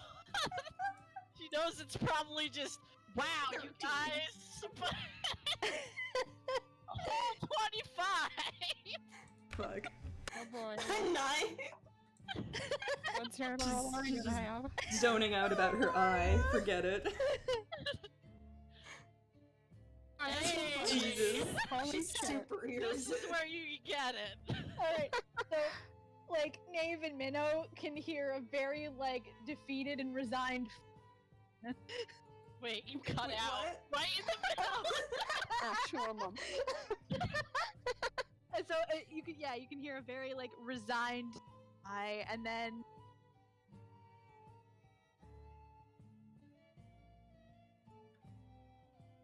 And then? Yeah, did you say anything? What the fuck? I am literally speaking directly into my, like, my. What did you guys So hear? secret. And then A sigh and then. Oh, and then fine. That Navori's just like, hey. no, Sybil didn't hear it, so Yeah, you still Sybil just didn't kind of see her staring sadly again. Navori kind of looks over at Sybil and Sad like, anime music plays. It's the sad Naruto. can't believe tears. yeah, Navori's looking at Sybil and then she thinks about it and she kind of looks at Cass and she looks at Sybil and she's just like, you know, I'm gonna let her stew in that for a little bit longer.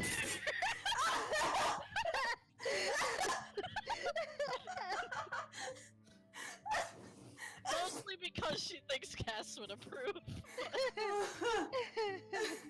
Yeah. Yeah, so Navori goes to sit down again after delivering that ominous message.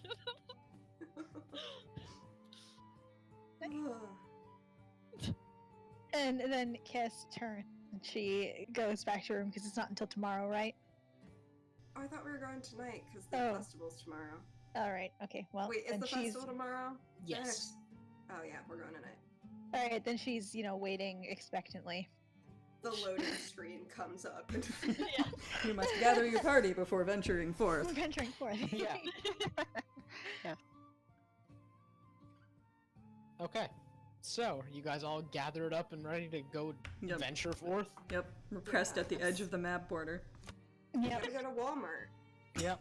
Fantasy Walmart. Dillard's. Oh god. Alright, let me. I don't even remember the name of the Aurelian son, and I'm like looking through my notes trying so hard to find God, I don't remember either. Fuck. I don't think Maria ever wrote it Killing down, me. so. Alright, well. So you guys head back out into the streets of Sigil. Once more, the sheer city smell of it hits you like a slap in the face. It's gonna take a few days for you to get acclimated to this once more. So, you guys are going to head towards Amazing Artifices? Yeah. Mhm. Yes. Okay. Navori, do you take the lead? Yep. Well, here we Alright, go. going through hell again. Yeah, going to the flip side of Sigil. Yeah. So as they're walking, Sybil's like, alright, Clive, I gave you a ring. Nave, I gave you a dagger. I got a sword. Cass has shit. We gotta get checked out. I don't want to pick up any ghosts. Wait, what? Go. Oh, right. Yeah, what if it's like cursed or something? Yep, I remember the dagger. It looks like a fucking fork. There's a moment where Navori, you start climbing onto a rooftop because you know it's the shortest way to go. But then you look down at everyone and, oh right, Yeah! slowly lower back down to the ground. I forgot it wasn't just me, sorry. Yeah. You guys follow Navori for about 30 minutes, traveling around, Kess. There is somebody that approaches you guys looking shady, like hood up, shoulders hunched, Uh-huh. and they get close to you, and then just kind of leave. Yeah, and Deborah's like, hey! Walking Could here. she... Do they get close enough to, like, Yeah, could Navori tell if Their they stole contact? something? You may certainly check. They Okay. did get very close. They bumped you, Kess. Yeah, Okay, they did, Navori alright. knows what that means. Ooh. Is this like perception? Yes. Okay, here we fucking go. 14. Even though Navori knows this, it's kind of okay. Instead of... Alright, this like rolling system on here is garbage. Oh no. That sucks. You also rolled a 9. Well, Navor, you know this trick. You know but what? You don't Cass, see. Cass doesn't appreciate being bumped, so she like grabs the guy. Okay. Yeah. Yeah, neither of you saw him do anything, but you immediately turn and just snatch them by the back of their cloak. Yeah. And you tug the hood down in process. Mhm.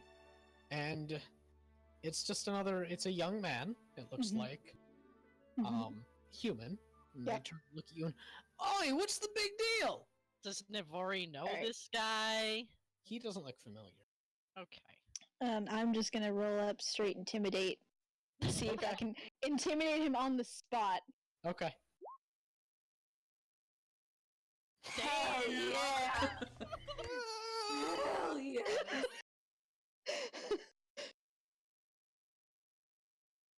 Oh no. Just... Oh, my mic wasn't picking up my squeal. I heard it a little bit. Okay, A he's little just... bit, yeah. Okay. He reaches into his cloak and pulls out a sack of coins. Mm-hmm. Cass takes it and then looks at him expectantly because there's a tax on this. And he's probably been doing it all day. Reaches into his cloak and pulls out a bigger sack of coins. She takes it and then she lets him go. Okay. You got 25 gold. Yeah, Navori's like, yeah, you fucking showed that fucker. By the way, Yeah. the coin purse that's yours had 3 gold in it. Oh my god. Well, Did we just steal? Yeah. Navori absolutely 500% approves. Cass is affronted that he tried to steal from her, so like she exacted a tax on him. Oh, fuck you, Ty. It was better than getting punched in the Inconveniencing me. face. Yeah. And then she hands the gold to like Sybil. Sybil, you can see the look of someone who wants to make a shitty joke. You can just see the shittiness on her face, but she doesn't. She refrains. She's just like, thank you. Navori's just like, that was fucking sick. And then she One day, Sigil will recognize them enough to know not to try to pickpocket them. That'll be a day. Mhm. Alright. Oh, my music stopped. At least it didn't start barking. yes, turn it on. There it goes. Okay. So, without further incident, you pass through a few alleyways before heading back into the street and laying eyes upon the ostentatious gold-trimmed building of amazing artifices. You know, I don't think Cass has ever actually been here. No, she hasn't, so she is temporarily blinded by the gilded nature. she looks at the rest of the party and she's like, "Is Yeah. this wise? Yeah, it's Is fine. Wait, Is I this know. the sort of establishments that will just take your gil and then run with it?" No. I mean, Yeah, shut up. I mean, hey, I got this here, and Sybil pulls out the bapple. I don't remember how much it cost me, but if I throw it, a bear will come out. So that's Right, fucking and neat, ain't it? we got those sick pearls of power, or whatever. Yeah, Got it's some been neat useful. stuff. Don't judge a book by its gilded cover. Cass is just reserving judgment. Yeah, Sort just of. do some window shopping. I'm gonna. Oh wait, no, don't do any window shopping. Go find a gem. And Sybil like goes to do that. Okay. You open the door and the bell, or a bell, somewhere in the store jingles merrily. And once more, you are within the confines of amazing artifices and more. It is a ostentatious inside, but it's a bit more tasteful. It's not gilded, but it is a lot of cherry wood and gorgeous to look at if you have no taste. Sybil loves So it. it's Rococo then. There are various weaponry and armors put up against the wall. There's mannequins wearing these strange suits of armor that smolder or look like they have flames in the joints. There are blades that look like they are just a blade with no handle. It's a mess. And then there are long display cases with various objects inside of them. And towards the back of the store, you see a long desk with more display cases, but sort of like the display cases you'd see at a ring store or a jewelry store that you look down Fancy into. shit. Yeah. And behind there, you see the red-skinned tiefling that looks utterly bored with life. His chin propped up on his hand, just staring off into space. Then he looks back at you guys and, oh my god, there it is! Oh my god. And the dogs arrive. It just does that too. Christmas explodes. Like, I don't get why it's doing this. So ready for tomorrow. It wants to be festive, Mac. Yeah.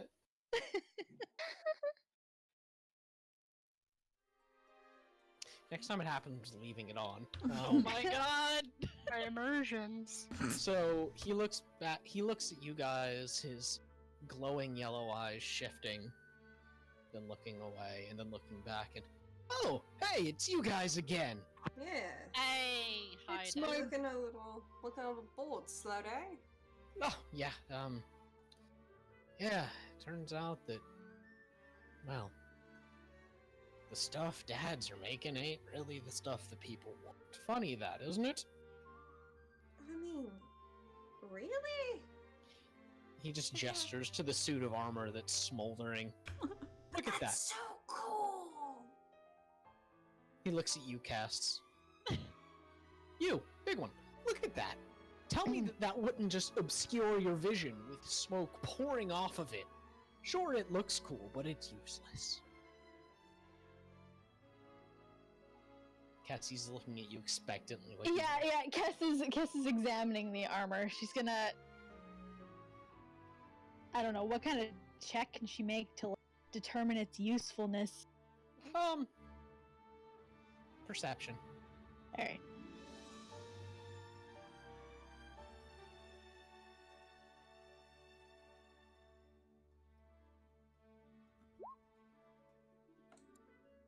From where you're standing, you could probably see a use for it, but his point about it wafting smoke up does look like that's what it primarily does.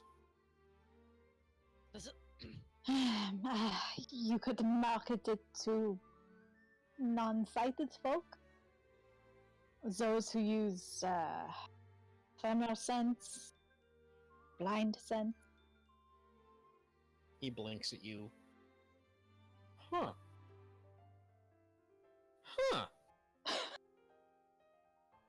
Good. New sales pitch. I think it is less that their concepts are poor and more that their marketing is poor. Well, I'll pitch that to dads. And we'll see what they say. Yeah, huh. Cool. Anyway, Fucking hung up What's on your this. name, scary lady? Yes. Ah, Kess. I think you have a career in marketing. That's what Navori does. She just starts cracking up. I will keep that in mind for my retirement. Yeah. Ah, Kess's Anyway. advertisement agency. Intimidates people into buying things. Yeah, yeah. This is crazy advertising. The fucking IBM method. Just real ominous. Damn. Oh, that's a deep cut. He looks down to the rest of you guys and, all right, so, haven't seen you a lot in a while. How's the Bapple treating you?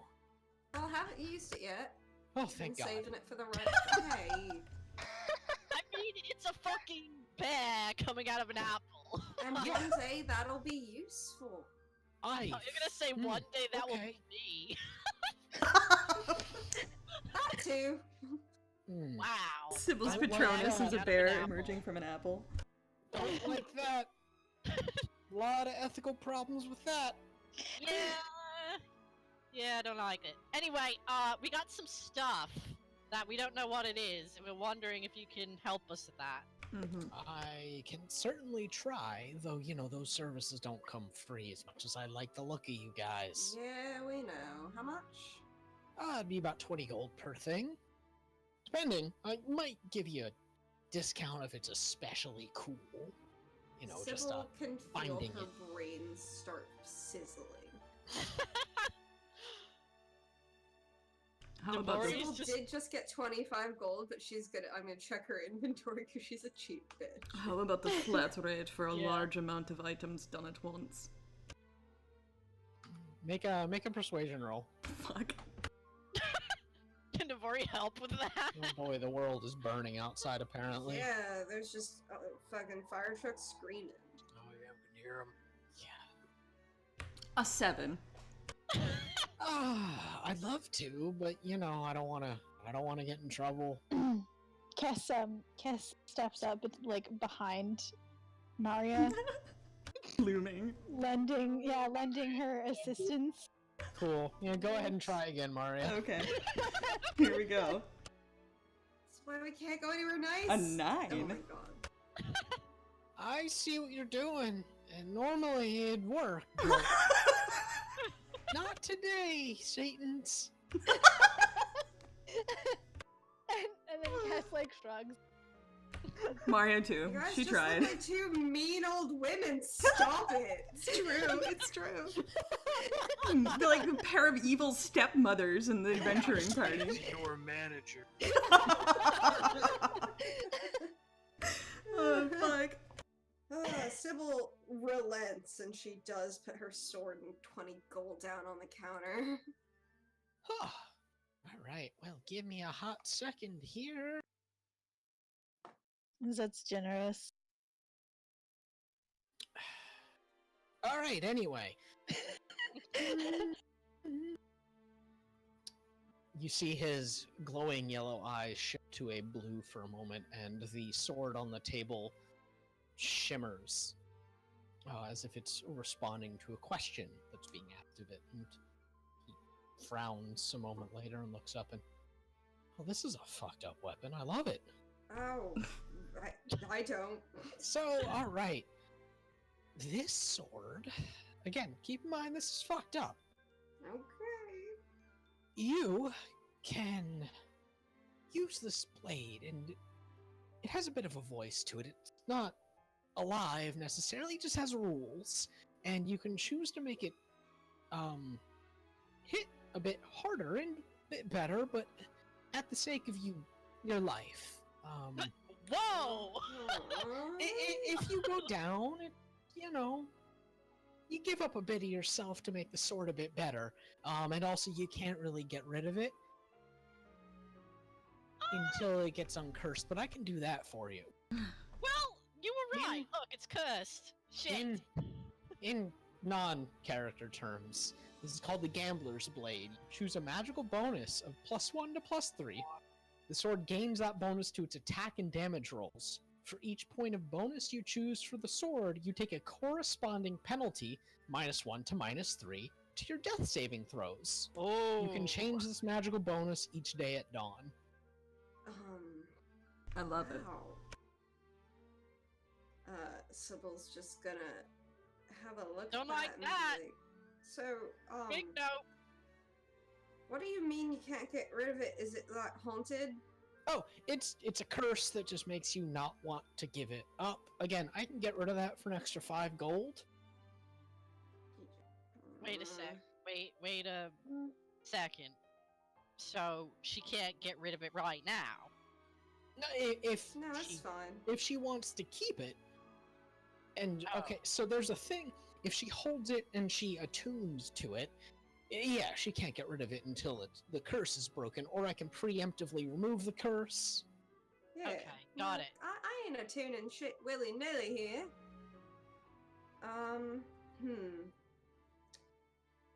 Sybil frowns and she looks at the sword and she's like, I don't know if I mean, how much are you planning on dying, right? I don't. The thing is, like, a lot, actually. So, I Yeah, don't know remember- if I'm gonna. It's me trying to keep you alive. Just keep that in mind, you know? Yes, I know. I know. What if we sell it, to the store? Yeah, that's what I'm thinking. Do you want this? I mean, Sell not. it here?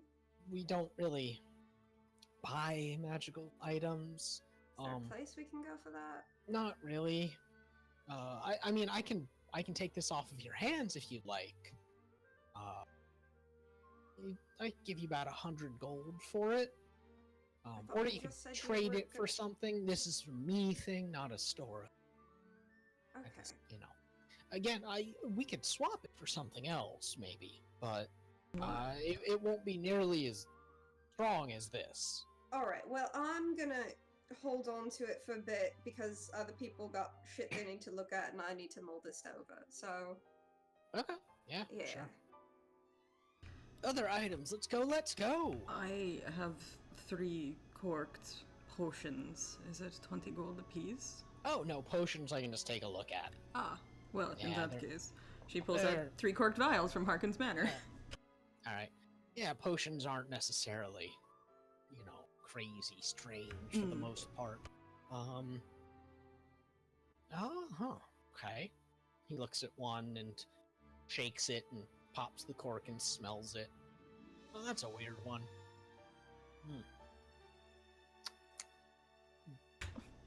Puts a finger, like his pinky in the tip, and God. ugh.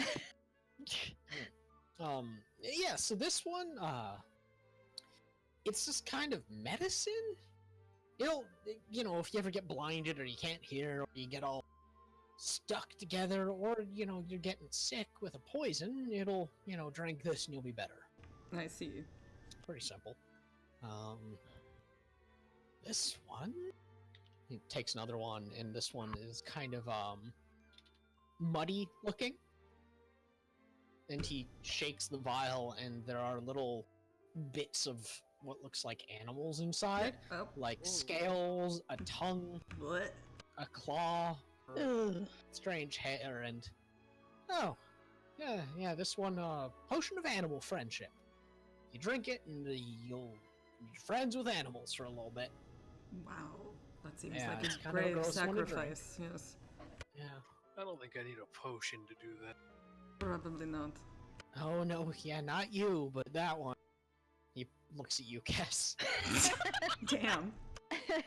And Cass looks back at him and she's like, I know my strengths. I would leave it to that one. Yeah, but Cass has a bird, so that's cool. I mean, she's friends with an animal. There you go. And Boon's everyone's friend, come on. Well, Navori looks at Cass and then looks at Boon and remembers all the times that Cass has slighted Boon.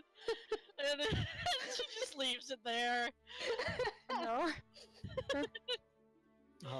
Then he takes the third one, and he looks at it, and it looks like tar inside of the vial. He kind of tips it around and doesn't move much, and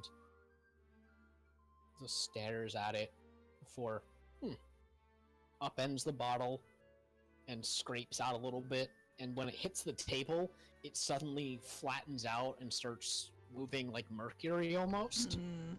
and it's very slippery looking. And oh yeah, I don't like this one.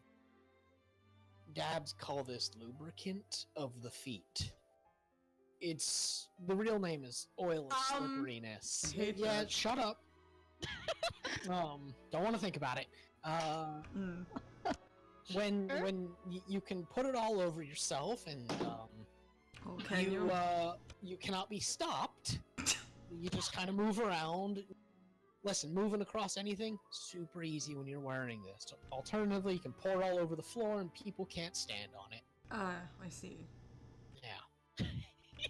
Well, Devori just starts giggling, imagining someone pouring it all over themselves and just never stopping, just Yeah. sliding around everywhere, Friction like trying free. to stop on a wall. They just keep going.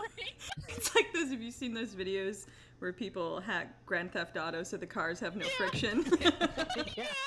That's Yeah. kind of what she's imagining right now. Yeah, when you apply this, it gives you the effect of freedom of movement. Ah, gotcha. Cool. Yeah, not lack of friction. One would be better than the Maya, other. have you ever wanted to be completely slippery? Oh my god. No one will ever be able to catch Just- me again. Yeah, unable to be held in any grasp. Yeah, you Anyway. just Pop keep right out. going.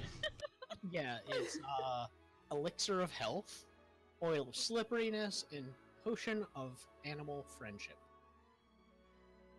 Cool. Thank you. Yeah. Assume. Yeah, free of charge because, quite frankly, alchemy's.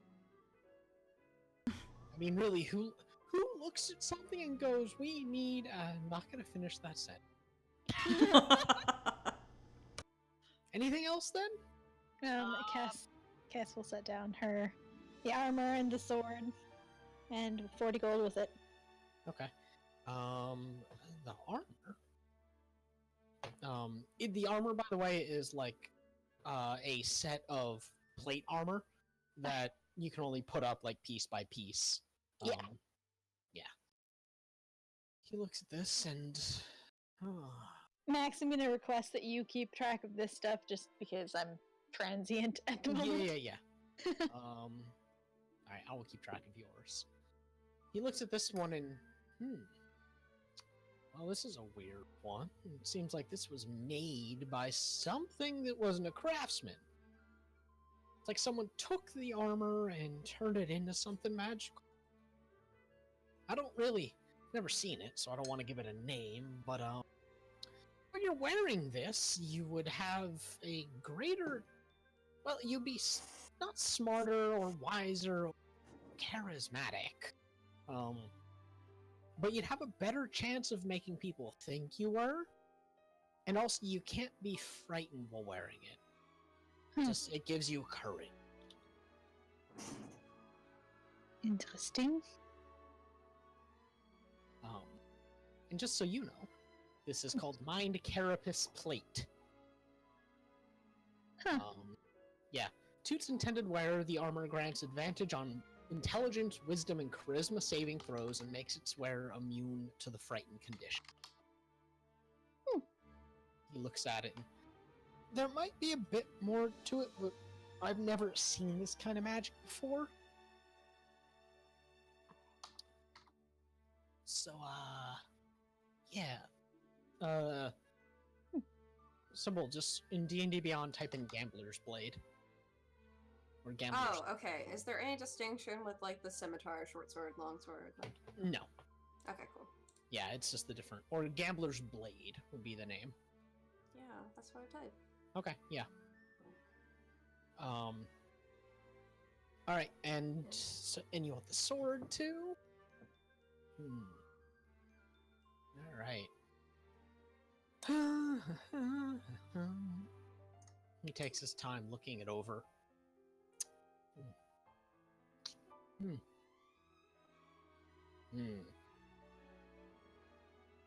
Yeah, a lot like the enchantment on the armor, I don't really recognize some of this. But, I think when you would use this, it would hurt people. It would. Well, you've ever, a headache? It does some headache damage. Huh. Yeah. So it, like, breaks someone's brain? I mean, I wouldn't call it breaking it because it doesn't shatter it, but it's like it's scrambling the brain a little bit. Doesn't seem pleasant, but hey. Maybe just sort of disorients, kind of like, ooh, didn't like that. What the fuck was I doing? Yeah. And this is called the Mind Blade Longsword. The Mind Blade is a magic weapon that deals an extra 2d6 psychic damage to any target it hits. Proficiency with a longsword allows you to da-da-da-da-da. Interesting. I love da-da-da-da-da. Yeah, that's just what it, you have proficiency, you can add your proficiency bonus. Oh. Yeah, that's just what that always is.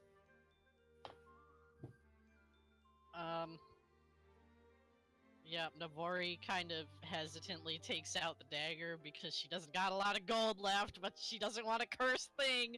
So she takes out the weird forked dagger and some gold. He looks like he's gonna touch it and then shies away and like that Oh. one. Oh no. I told you. Yeah, I'm not gonna charge you for this one. Oh, Um, cool. Not really.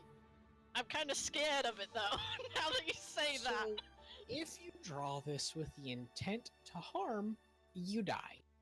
Whoa! Like, you That's- just die, Yeah, you just die. but like, what the fuck else are you gonna do with it? I don't know. You Is die. is there anything else, or is that No. it? I mean, Whoa! it's a Okay. dagger, but yeah, you have to draw it with intent. You just pulling it out doesn't do anything. We can just keep it and give it to someone who we think is gonna fuck us over one day and be like, ha! Yeah, that crossed my mind too. I but mean, it's I really don't- fucked up. But then what if they don't cross us? Then they don't die. Unless they threaten someone else with the dagger. No, that's fair. I can dispose of this, but I can't buy it. It's Yeah, it's kind of fucked up. That's, yeah, I don't like that's that. fine. All right, yeah, you just want me to get rid of this? Magical item recycling. Navori's kind of thinking about it, and she's like, she's weighing her options. Like, hey, drop this for an enemy. Maybe they'll, use it to fuck people up. But at the same time, if they don't pick it up and someone else does who doesn't deserve it, like, Sybil's like, the lines of this are kind of blurry, Like, if I'm getting in a fight with someone and they're trying to kill me and I'm defending myself, I'm still thinking, like, I might kill this bitch. That's just how it works. yeah, but it's like, it depends on them. So, yeah, get rid of this. She All ends right, up- yeah. He kind of gingerly slides it off of the desk behind him, and you hear a clatter as it falls to the floor. All right. You guys got anything else? Sybil looks at Clive and she's like, you gonna get that ring checked out? Oh yeah, the ring. Clive puts the ring down. Oh, yeah, I can tell you what this is without even casting Identify. It's a ring of protection. Ooh, neat. It, yeah, well, while you're wearing it, you're harder to hurt. That's about it. Clive looks at it, looks over at Cass, then he hands the ring to Cass. Okay. Yeah, this is just a ring of protection. You gain a +1 bonus to AC and saving throws will wear this ring. Cass, like she quirks an eyebrow. Not that anyone can see that. No. Feel it. I mean, does she benefit from Why not? Yeah, if it seems Anyone like that puts it anyone would. on, yeah, anyone that puts it on gets the benefit.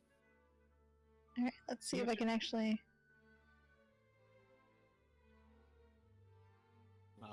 I can look real quick if trying to see like that would boost her up to. It would boost her up to 19 AC. Yeah. Yeah. Yeah, I mean she'll take it. And she will equip it once I have access to D&D Beyond that doesn't crash or give me errors every time I try to add something to my inventory. Yeah, no, I'm writing your stuff down. Okay. Yeah. So there you go. Got anything else? You want to buy anything while you're here? Got stuff you may be interested in? Such as? Ho ho ho! This is my favorite part of my day. He turns around and roots behind him and pulls out a jar and slaps it on the table. Alchemy jug. Oh wait, I remember this. It That's it. it can make stuff you want, like Right. liquids. It can make acid, Water. beer, Oh. honey, mayonnaise. Yeah, I remember the Vinegar, mayonnaise Jell-O? part. water and wine, and basic poison, but it's more like rat poison. Oh. Well, Wait, it makes acid. Yeah, not much, but it makes acid. You can make a shitload of beer. Way Yeah, too much that's- mayonnaise. Like how the mayonnaise is like the most. Oh no, it can make salt water. I don't know why you'd want salt water. It can make a shitload of that too. Hmm. This would be 50 gold. Yeah, I don't got that much gold. Yeah.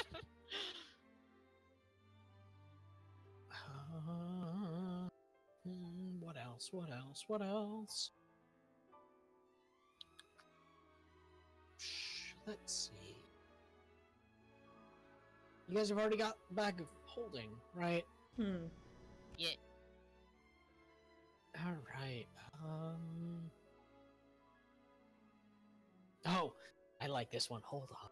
And he disappears behind a curtain nearby and back wearing a backpack. It is a pretty nice backpack. It looks like it's made out of leather, but it has the straps around your shoulders, and then he's wearing it strapped around him like a belt too. And it's brown in color and has a flap on it. And so this backpack has a balloon, Oh. and you can fly. Oh shit! I mean, not really fly, you just float around. Okay, but that's better than nothing. Yeah. Air support. disappointing. If you have like little wings, can you fucking move around when you're floating? I mean, are they strong enough to move you anyway? I mean, I don't know. I don't know then, maybe. Nomori kind of stretches out her little nub wings and is like, I don't know. But yeah, yeah, me either. you say the command word, and balloon comes out, and there's a little air in there, puffing and puffing, and the balloon inflates, and you float along. How much is that? Probably more than I have, but still. About 100 gold. Yeah. No. Yeah, it's a little useful, so you know. Yeah. You know, we do have a certain amount of money in the party kitty, as it were.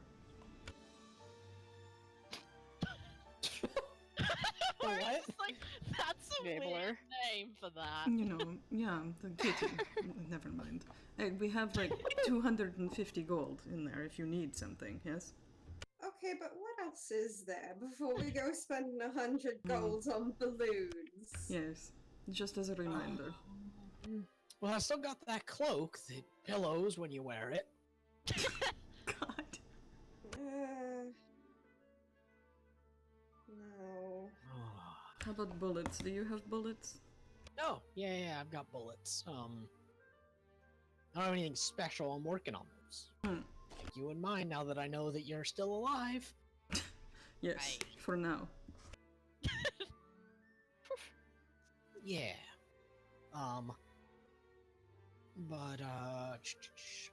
What else have I got?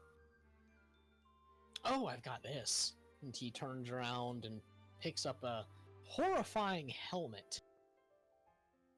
It's got wicked horns and it covers your face entirely. He gives it a prod and the eyes glow red. Is that a helmet? Yeah. Tess, looks up from her some fuzzy bobblehead thing. I can move the enchantment if you'd like.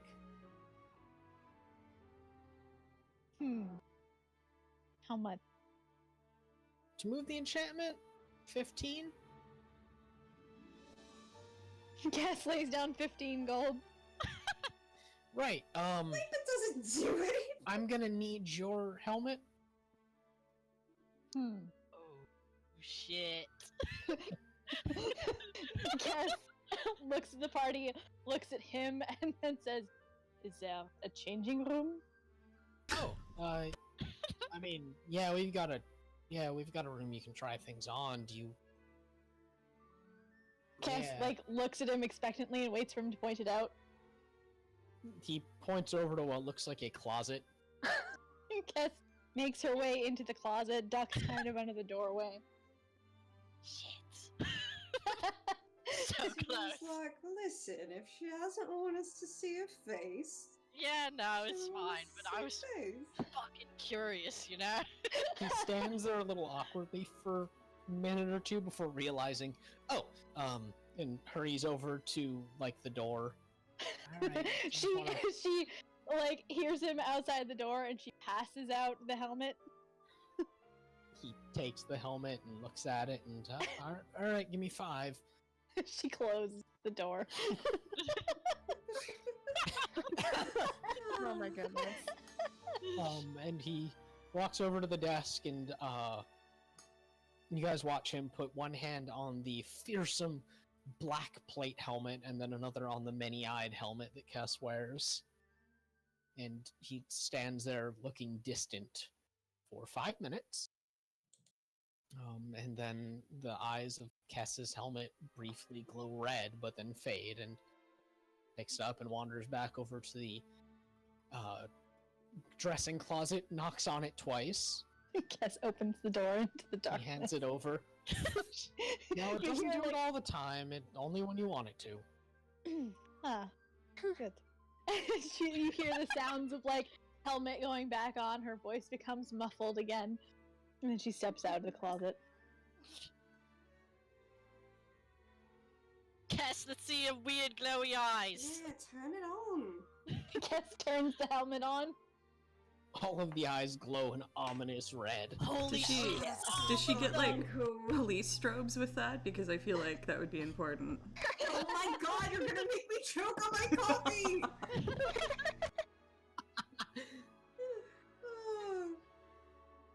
You look like fucking amazing and terrifying. You know, all of those eyes are glowing. Ah, perfect. Yeah, Kess, from the inside, you don't know. It doesn't look any different to you. Mm-hmm. Cass claps the guy on the shoulder. Yeah, glad you like it. I approve. Oh, I feel like that's a rare word to come out of you. Yeah, see, Cass, I told you it would be fun.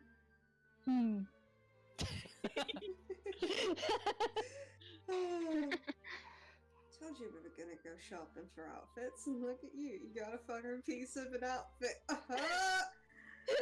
Right. Anyway, so That's about it for me. Sybil looks at Neve and she's like, listen, you're the one who has to get me back up if I go down, so how you feel about this fucking sword? because I'm not gonna take it if it's just gonna make you way too nervous. Well, it does make me pretty fucking nervous. And Cass clears her throat. You do realize that I have hardly used my healing at all in battle, yes?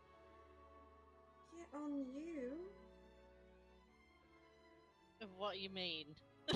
Listen, you're doing shit. Like, we got a good dynamic going, and I don't want to disrupt it. Yes, but the push comes to shove. And she looks at Nave. You're not the only one who Oh can yeah, I heal. know that, but like, here's the thing, right? Like, if she goes down, then it makes it harder to bring her back up, and I don't fucking like that. It I doesn't roll a- matter I think who's healing her. It doesn't make her harder to get up. It just means Yeah. that she gets a -3 to any Well, death yeah. saving.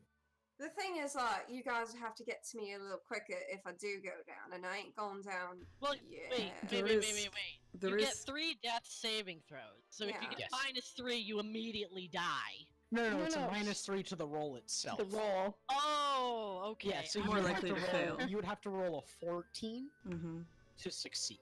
Ooh, one of them. that's still not good. No. If you Sybil's take like- the full -3, you can take a -1, -2, or -3. Okay, Sybil's I like, thought it here's the- was minus actual saving No, throw. it's just a minus to the That would be modifier. horrifying. Yeah. I was like, here's the thing. I just think, like, theoretically, if you're getting into a fight where I might plummet the fuck down, right? I might need whatever the fuck this is gonna do, and she, like, waves the sword around. Anyway, so... The risk, however, is that you never get back up again, and then what do we do with a useless sword? Oh, I mean, you bury it with me, I imagine. I would prefer not to. Cass No, clears I her get- throat. At this point, she's like, we run that risk every time we're in combat. Yeah, that's my thing. Well, you asked me and I told you, but it's up to you. Not gonna like make you do shit. DM's gonna chime in here for a quick second. One of the big benefits of Pact Blade is you can technically have 2 weapons on you, but only be carrying 1. Yeah, that's what I'm thinking. Okay, yeah. So it's So not like I could just switch them out. yeah, Yeah. you don't need to be carrying 2. You can make one your Pact Blade, so you can summon at will, and then the other one of, hey, I need to draw a sword that won't kill me, kind of thing. But Just like, a reminder of the mechanic. isn't it not cool or sexy anymore if... I thought Yeah, thing the was, one like, that's I not your could- Pact Blade is a class weapon. Mhm. The one that is your Pact Blade is the super cool, sexy one. Alright, Sybil's like, alright, well, I think I'm gonna just hold on to it for now and have a mull over what the fuck I'm gonna do with it. Because it doesn't really need to be addressed right now, so yeah. Sybil's gonna be like, how much to uncurse this bitch? About 5 gold because I like you, and I would rather you not die. Alright, sick! And Sybil puts down 5 gold. Alright, he mutters some kind of incantation, and you guys all see a wisp of smoke leave the blade of the sword. Ooh. There you go, uncursed. Thank you. Bang. Alright. Well, I'm done because I still gotta get ready for, oh god, what was it called? Saint's Passage? Yeah. Yup. I want to come back Right. to that balloon thing. It'll be here, it's been here for a year now. I mean, we Good. got the party gold. You Yeah, but, really like- want to get the fucking balloon thing. You don't got that much. We might need something like more useful. Yeah, maybe we could just go take a money job later. Yeah. At that, the money peeks its head out from No, Naval's not collar you! and then disappears. You know, he might have jobs for us. We don't know. He absolutely does not. Was that a rat? Yup. Yeah, he was wearing a leather jacket. Alright, yeah, I'm not... Sure, He's yeah. also huge and somehow hiding Yeah, more stuff. that's why he's asking. Charming. A No, rat I've also- the size of a cat. I've also got some weapons and armor if you want to look around for serious shit. It's up to you guys. Yeah, I mean, I'm good. I'm not gonna bitch if other people won't have a look though, but I think I'm good. Mm. You got any like armor that allows you to be sneaky but is still pretty nice? Maybe so, like leather, something. I got nothing at the moment. I can make something. Oh, that sounds like it'd be pretty expensive. I mean, depends how badass you want it. Yeah, I'm gonna have to think about it. So You keeping that in you can mind. come back. She gives him a thumbs up. He thumbs up in return. Hey. Anyone else? How about No, you? I think I'm good. Points at you, Minho. And then nods at you, Clive. I think I will have to come back when I have a little more gold. Alright, cool, I'll be here. That's good. Now go shopping. You crazy lot, you. Hell yeah. And so, Sybil's gonna leave. Okay. Now follows. So, are you guys getting your Saints Passage makeovers? Yeah, I want to Yeah. get my Christmas reskin. Maria's Okay. avoiding a Clive's makeover. She wants to go not- see the child. Gotta see the child. Okay. So who's doing what? I guess Clive will also go see Child. Child visitation time. Now we'll go Um, shopping with Sybil. Navori's gonna check up on her friends real quick. Okay. Mostly just to see that they're still alive. And Cass. Cass is she's gonna go back to the Adventuring Guild. Okay. She buys a festive little pin to put on her her scarf on her way. Okay. It's a Saint Bernard. Yes. It looks kind of like one, yeah. All right, so we're gonna go to those seeing the kid first. The child. The two of you make your way down the streets, heading towards where you know Tristan has been staying. It takes you a little bit because you've not been here in a while, but you find it nonetheless. Heading up the stairs that lead up to the small apartment that Tristan is staying in, you knock on the door lightly. And soon enough, little Tristan comes opening the door. And, hello? It's you guys. Hi. Boon tackles her. Oh, hi, Boon. Hi. And she pushes her way out from under him as best as she can, and hi, yeah, I've missed you guys, and runs up and gives both of your legs hugs. Oh, awkward and adorable. Maria holds very still. How you been, kiddo? I'm good. I'm apprenticing now and being taught numbers, and oh, it's very hard, but I'm trying my best. What are you apprenticing in? I'm tailoring. I'm helping over at Manaz. Do you like it? It's okay. It's a little, I prick my fingers a lot, and she holds up one of her hands, and it's covered in small bandages. Well, even if it's not what you decide to do with your life, it's probably still a handy skill. You'll Yeah, I've been able to fix a lot of tears in my dresses and stuff. Have you guys been up to anything fun? Oh. Well, many things. To varying degrees of fun. But, Got chased by ghouls, mm, saved a group of people from certain extinction, fought a vampire. yes. I don't know two of those things, but I know the middle one. Oh, you're heroes. Well, sort of. Not normally, no, but Mm. Oh, I know heroes now. Oh, they're all gonna be so jealous when I tell them my friends are... Oh, they're not gonna stop talking now? Yay! Oh god, Maria looks mildly regretful. Clive just shrugged. You are doing okay, otherwise everything is, hunky-dory. Yes, everything is hunky dory. Everything's good. Yeah, I'm learning to cook too. Goodness. You're becoming incredibly capable. Yeah.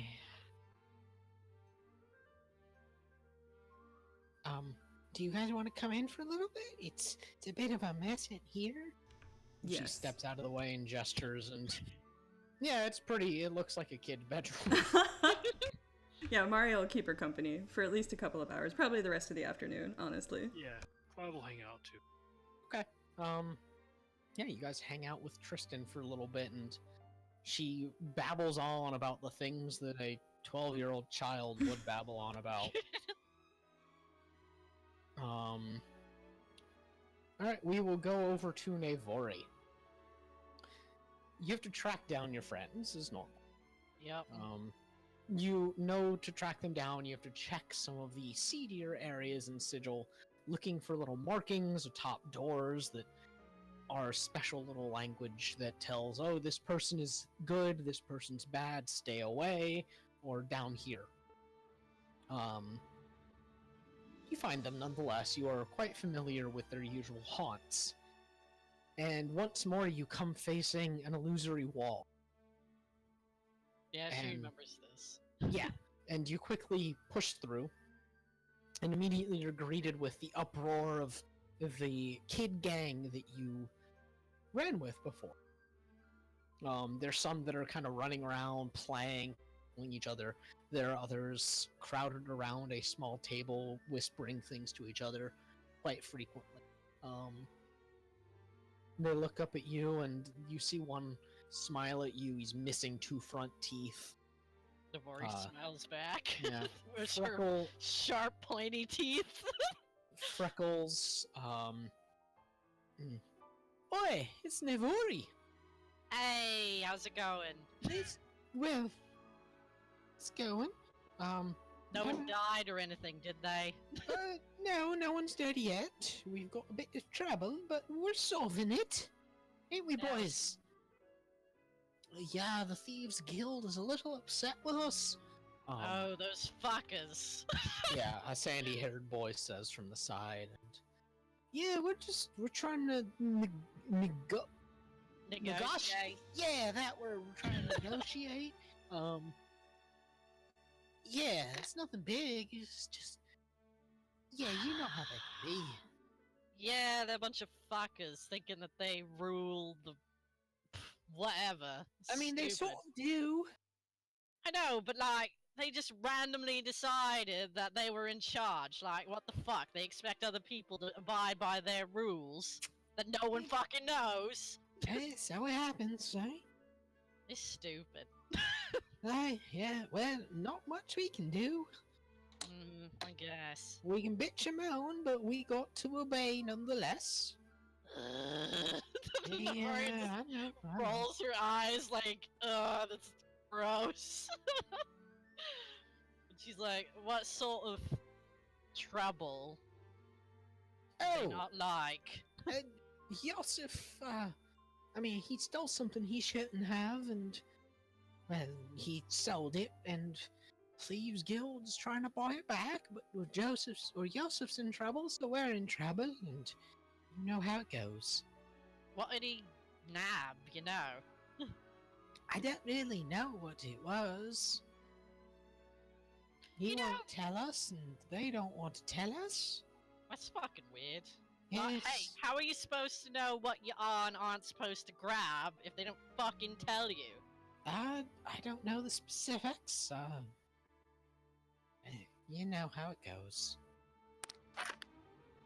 Navori just scrunches up her face. Okay. Well, you think you got it handled.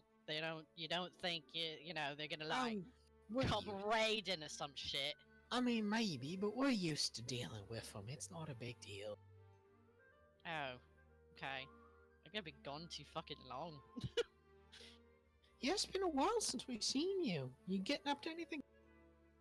Oh, jeez. Fucking worm guys and shit. Devori's gonna go over to anyone listening, and then she's gonna tell them about Rovia and the ghouls and the weird, creepy shit, and like Okay. all the stuff. Yeah, I'm not gonna go into too many details. That Yeah, she's just Um, recounting things. yeah, there's a lot of gasping, and you soon have the attention of pretty much everybody. See, there's about 13, 14 kids in this group. And now we move over to the two shopping girls. I'm not going to go into detail about your makeovers because I need you guys to. Oh boy. I hear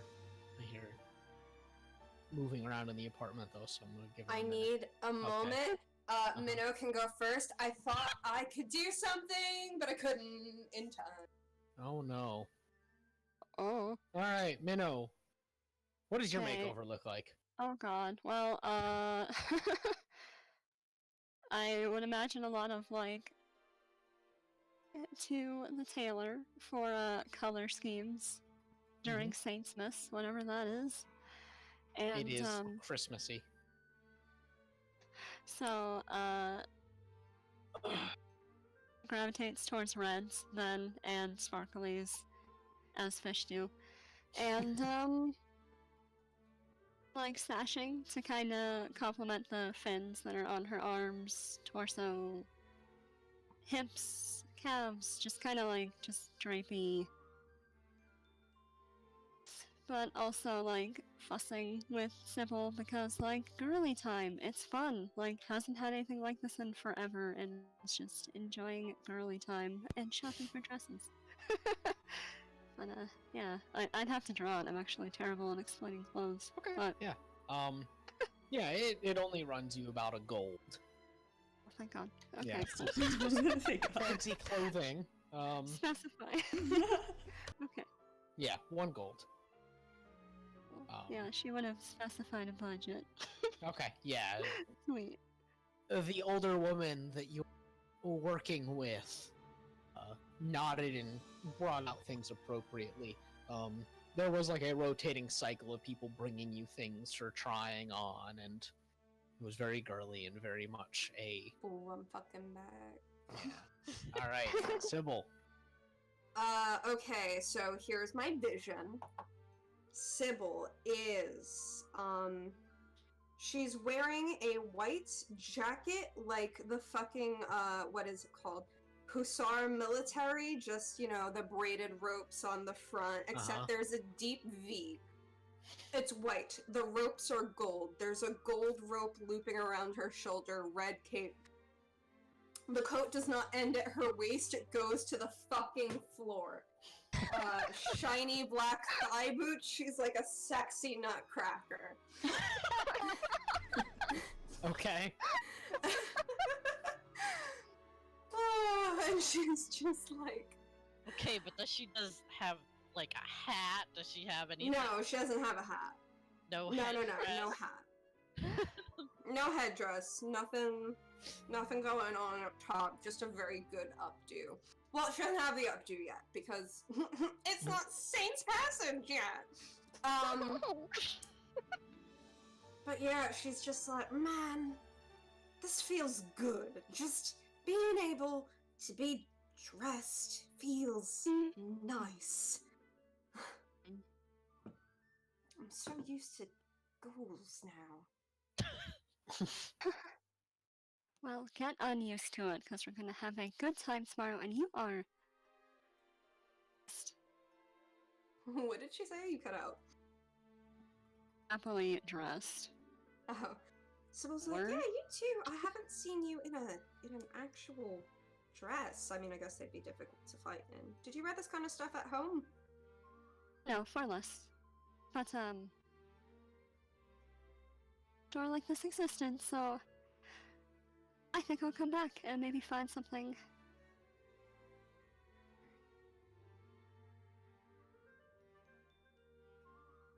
Oh no, is Shadow cutting out for anyone else or Oh, just me? good. Am I fucking Yeah. up? No. No. Okay. Okay. It's really weird because sometimes she cuts out in mine, but I can still hear her in. That is kind of weird. That is weird. Oh. Okay. Well. Gosh, about like not knowing a store like this existed, and that maybe she's gonna come back for something more fitted to her body type.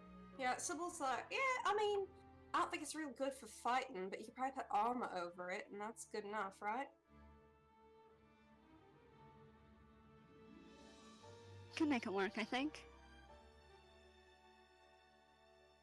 Yeah. Oh, she like a show off our dance to everyone else, and she kind of does like a little shimmy shoulder roll. She's like, way too much. Like, Sybil's here for it. She's like, you know, we're probably gonna be like super overdressed, but that's great. okay, let's go. Yeah, let's go. I figure they do get like put back into like their normal clothes because it's yes. Yeah, and they have like their fucking shopping bag and they just go back. Yeah. Yep. All right. So, Doss, do you have like 30 more minutes? Let me check real quick. Okay. Because there's not much more that well, there's a stopping point. Just a little bit, but if we can't get there, that's fine.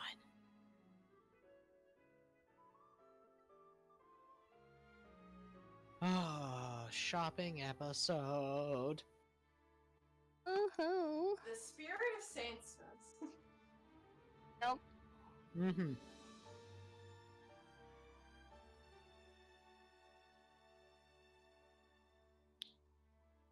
I love exploring the late capitalism of modern Hollywood.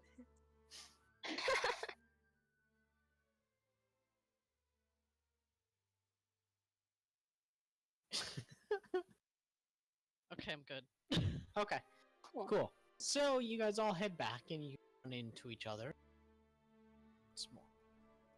God, 20. It's not what I wanted to play. So dogs didn't start playing again. I don't know why.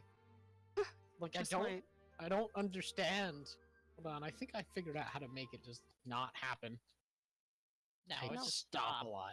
Yeah, I wanted it to. Okay. Cool. So you all head back. You don't really all come back at once, but one by one, you all sort of settle in by the fireplace for a little bit. Some enjoying the silence. I'm gonna say Cass definitely gets back first. Cass got has her been there the whole silence. time. Yeah. And then the rest of you start filtering in. What are you guys doing, or are you just going to bed? Cass just waits to make sure everyone gets back and then goes to bed. Yeah, Yeah, Rory's Clive. kind of seeing if everyone, Dinner. shows up. Yeah. Clive arrives and goes to bed. Okay. He doesn't even Sybil arrives wait. in the shittiest way possible. She looks at Tess and is like, "Oh, were you waiting for me?" And then she goes upstairs and fucking sleeps. Okay. Does everyone just eat dinner and go to bed? Yup. Hell yeah. Yeah. They're probably fucking tired, man. Yeah. So you guys all rest, and as a result, level up. Oh shit. Oh, yeah. But Hey. to continue on a little bit, you're all awoken by the sound of people downstairs.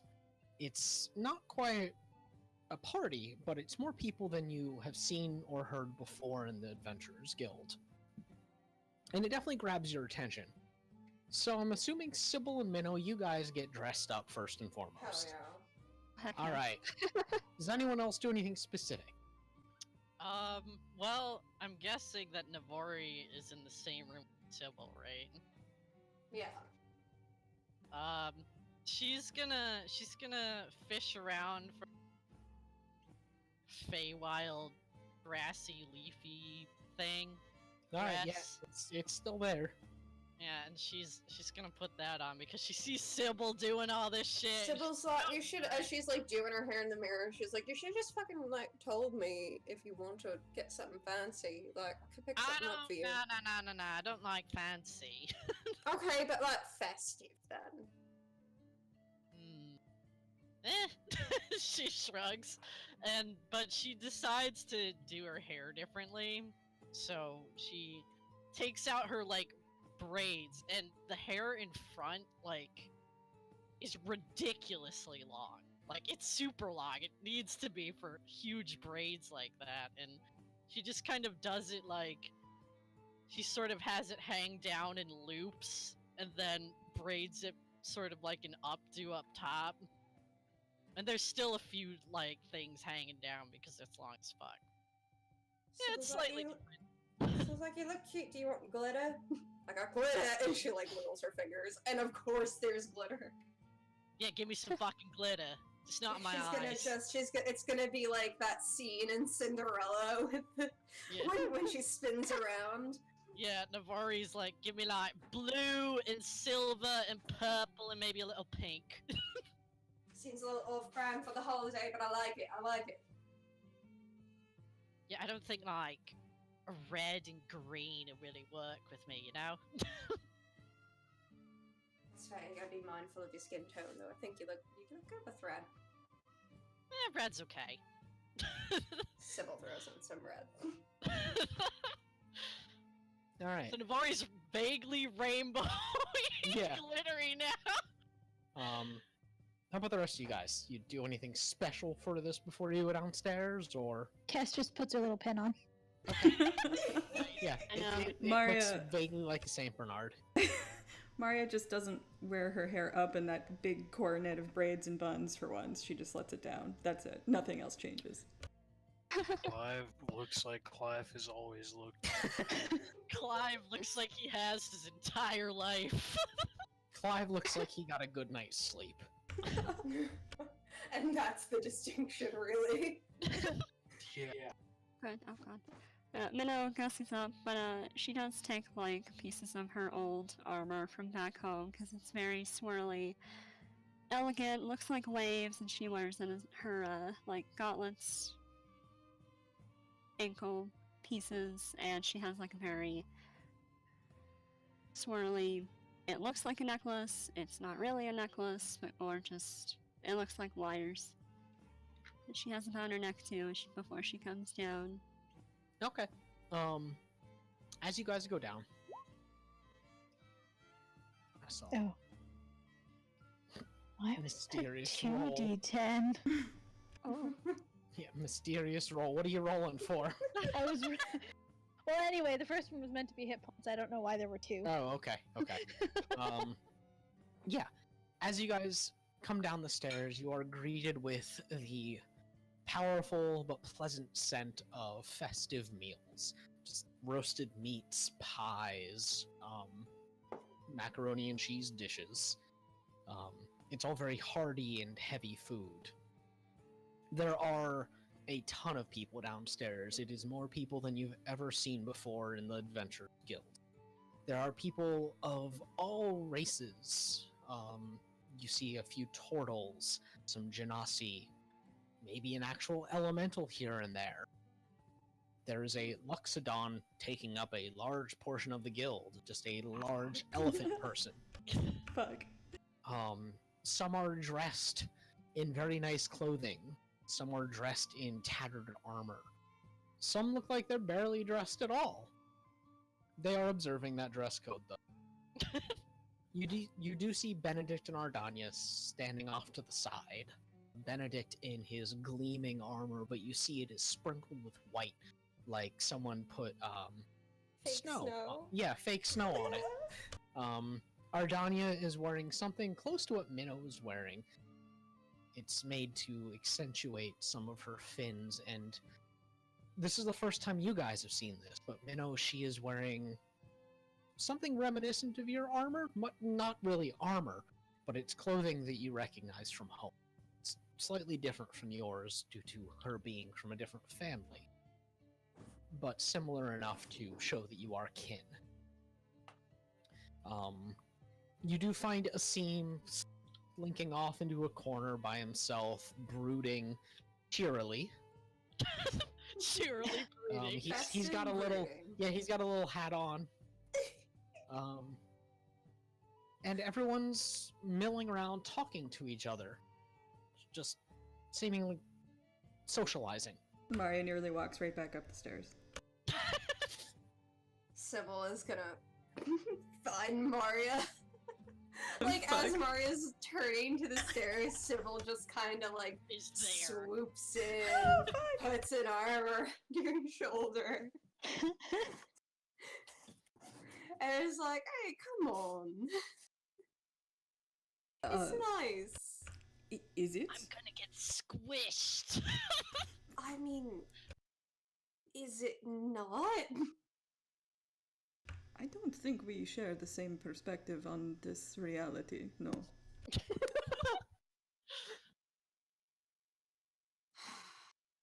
You know, I wonder if people have, like, filtered outside some, you know, where there's a little bit more space. Sybil tries to, like, catch sight of the exit. Like, what's that look like? The doors are closed.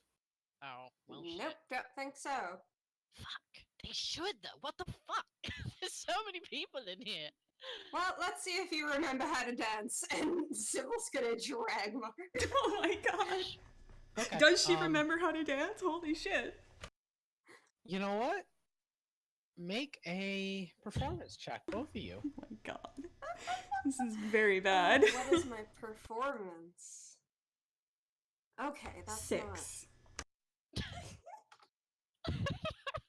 She has all the grace of an opal. Sybil's Yeah, gonna you help. You guys watch Sybil and Maria take off, and kind of forcibly make room because there's no dancing right now. Oh, well then Sybil's gonna... No, Sybil's just gonna try to charm people into dancing, actually. Okay, well, then if you start spending some time trying to convince people to dance, but they all kind of look at you strange, and then the music in the area dies down. And rolled you a see... 20. Yeah, I know. You see a large man emerge from the back of the guild. He's a human male, looks older, but dignified.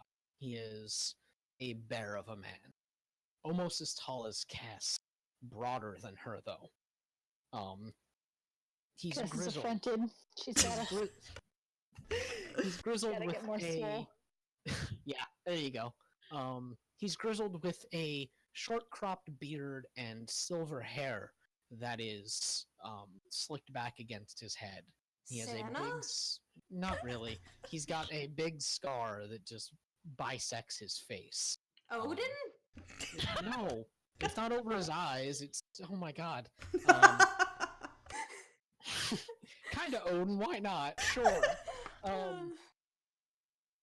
And this scar kind of cuts a crooked line down the entirety of his face.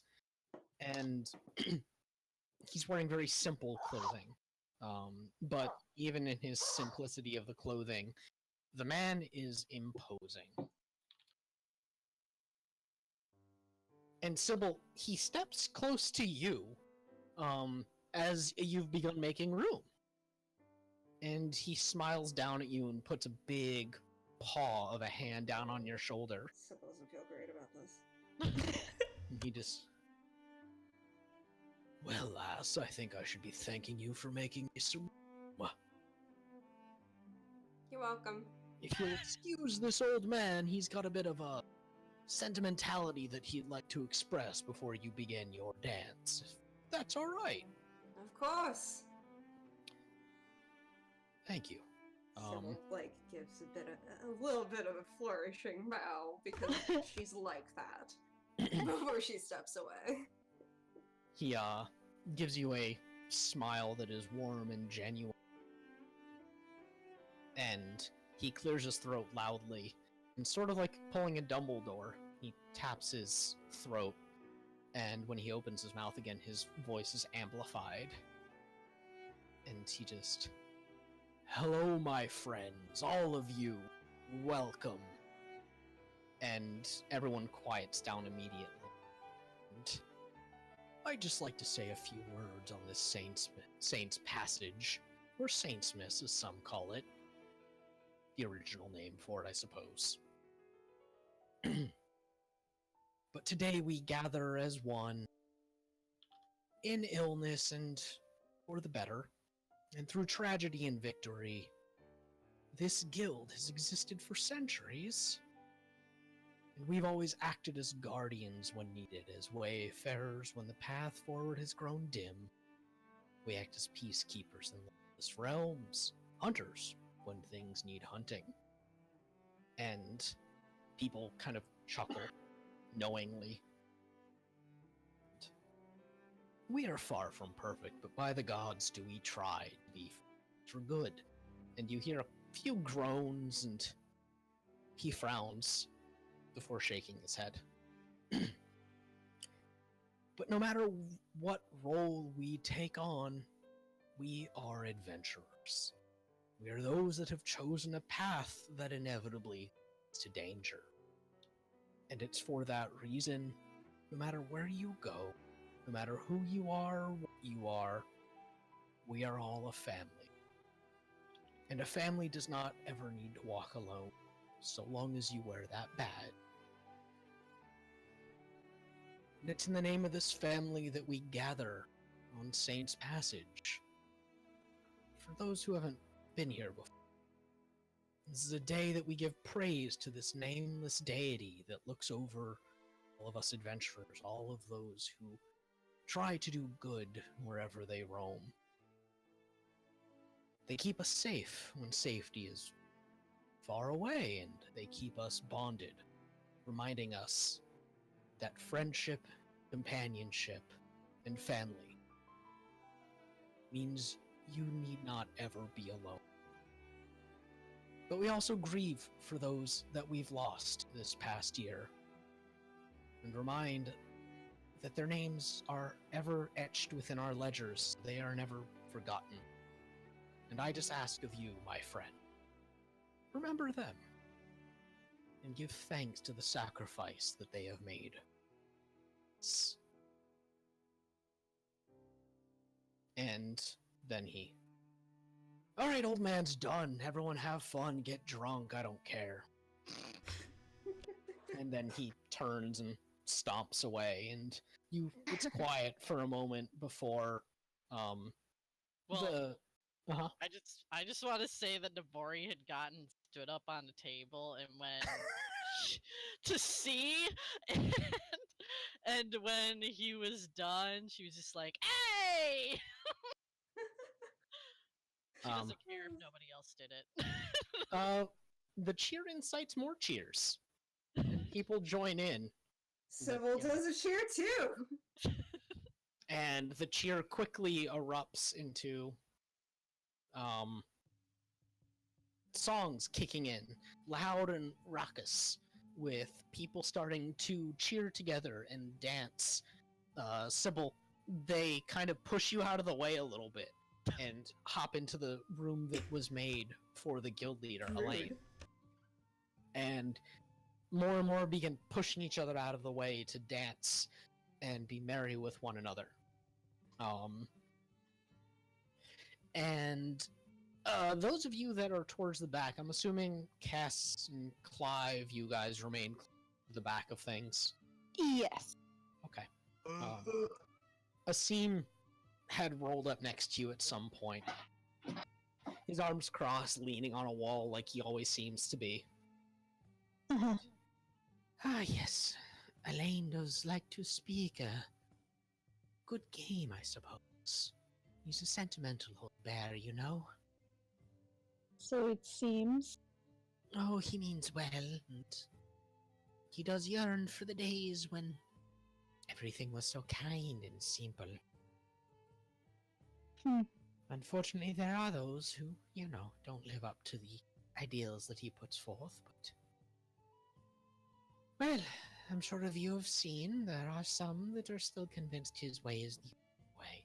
He looks over to Benedict, who has joined those that are dancing, And Minnow, have you joined in the dancing as well? And she probably dragged Ardania as long Okay. as Ardania would have wanted to. Benedict has walked up to you Oh, good. and just, may I have this dance? Oh, well, Ardania just, her aunt. Ardania walks over and shoves you into Benedict, Oh, just closer to him, and then takes this opportunity to skitter away. Get him away from me! Betrayed! God. Book it, Auntie. Oh, this is like that scene in The Lion King.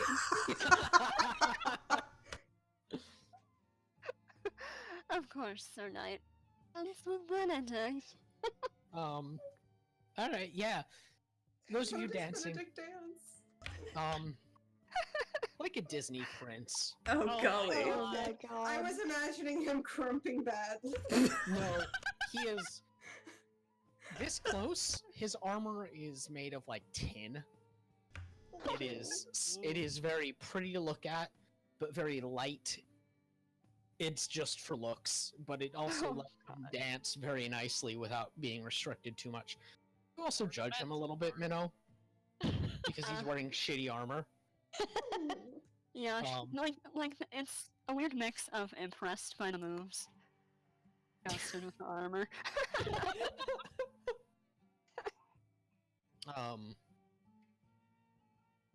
And we're going to end there for the night with some of you dancing, some of you sitting along the edges, Poorly or gossiping a little otherwise. bit with Asim, and Ardania has walked over to look at you exasperatedly. Cass just drinks a lot. Yeah, there's a lot of drinking, games being played. It's clear people are gambling. It's a very festive and companionable day. Sybil is gonna try so hard to get every single member of Boon's Bounty to dance with her. Actually, yeah, before we end, how successful is that?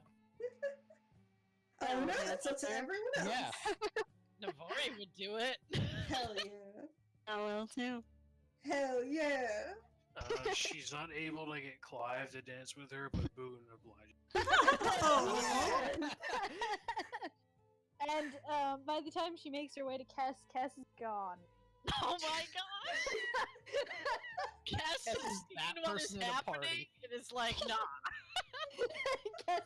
Cass has vanished. This is the one Oh. atmosphere in which Kess could blend in. Oh my god. The one who was never stealthy has finally found her place. Yeah.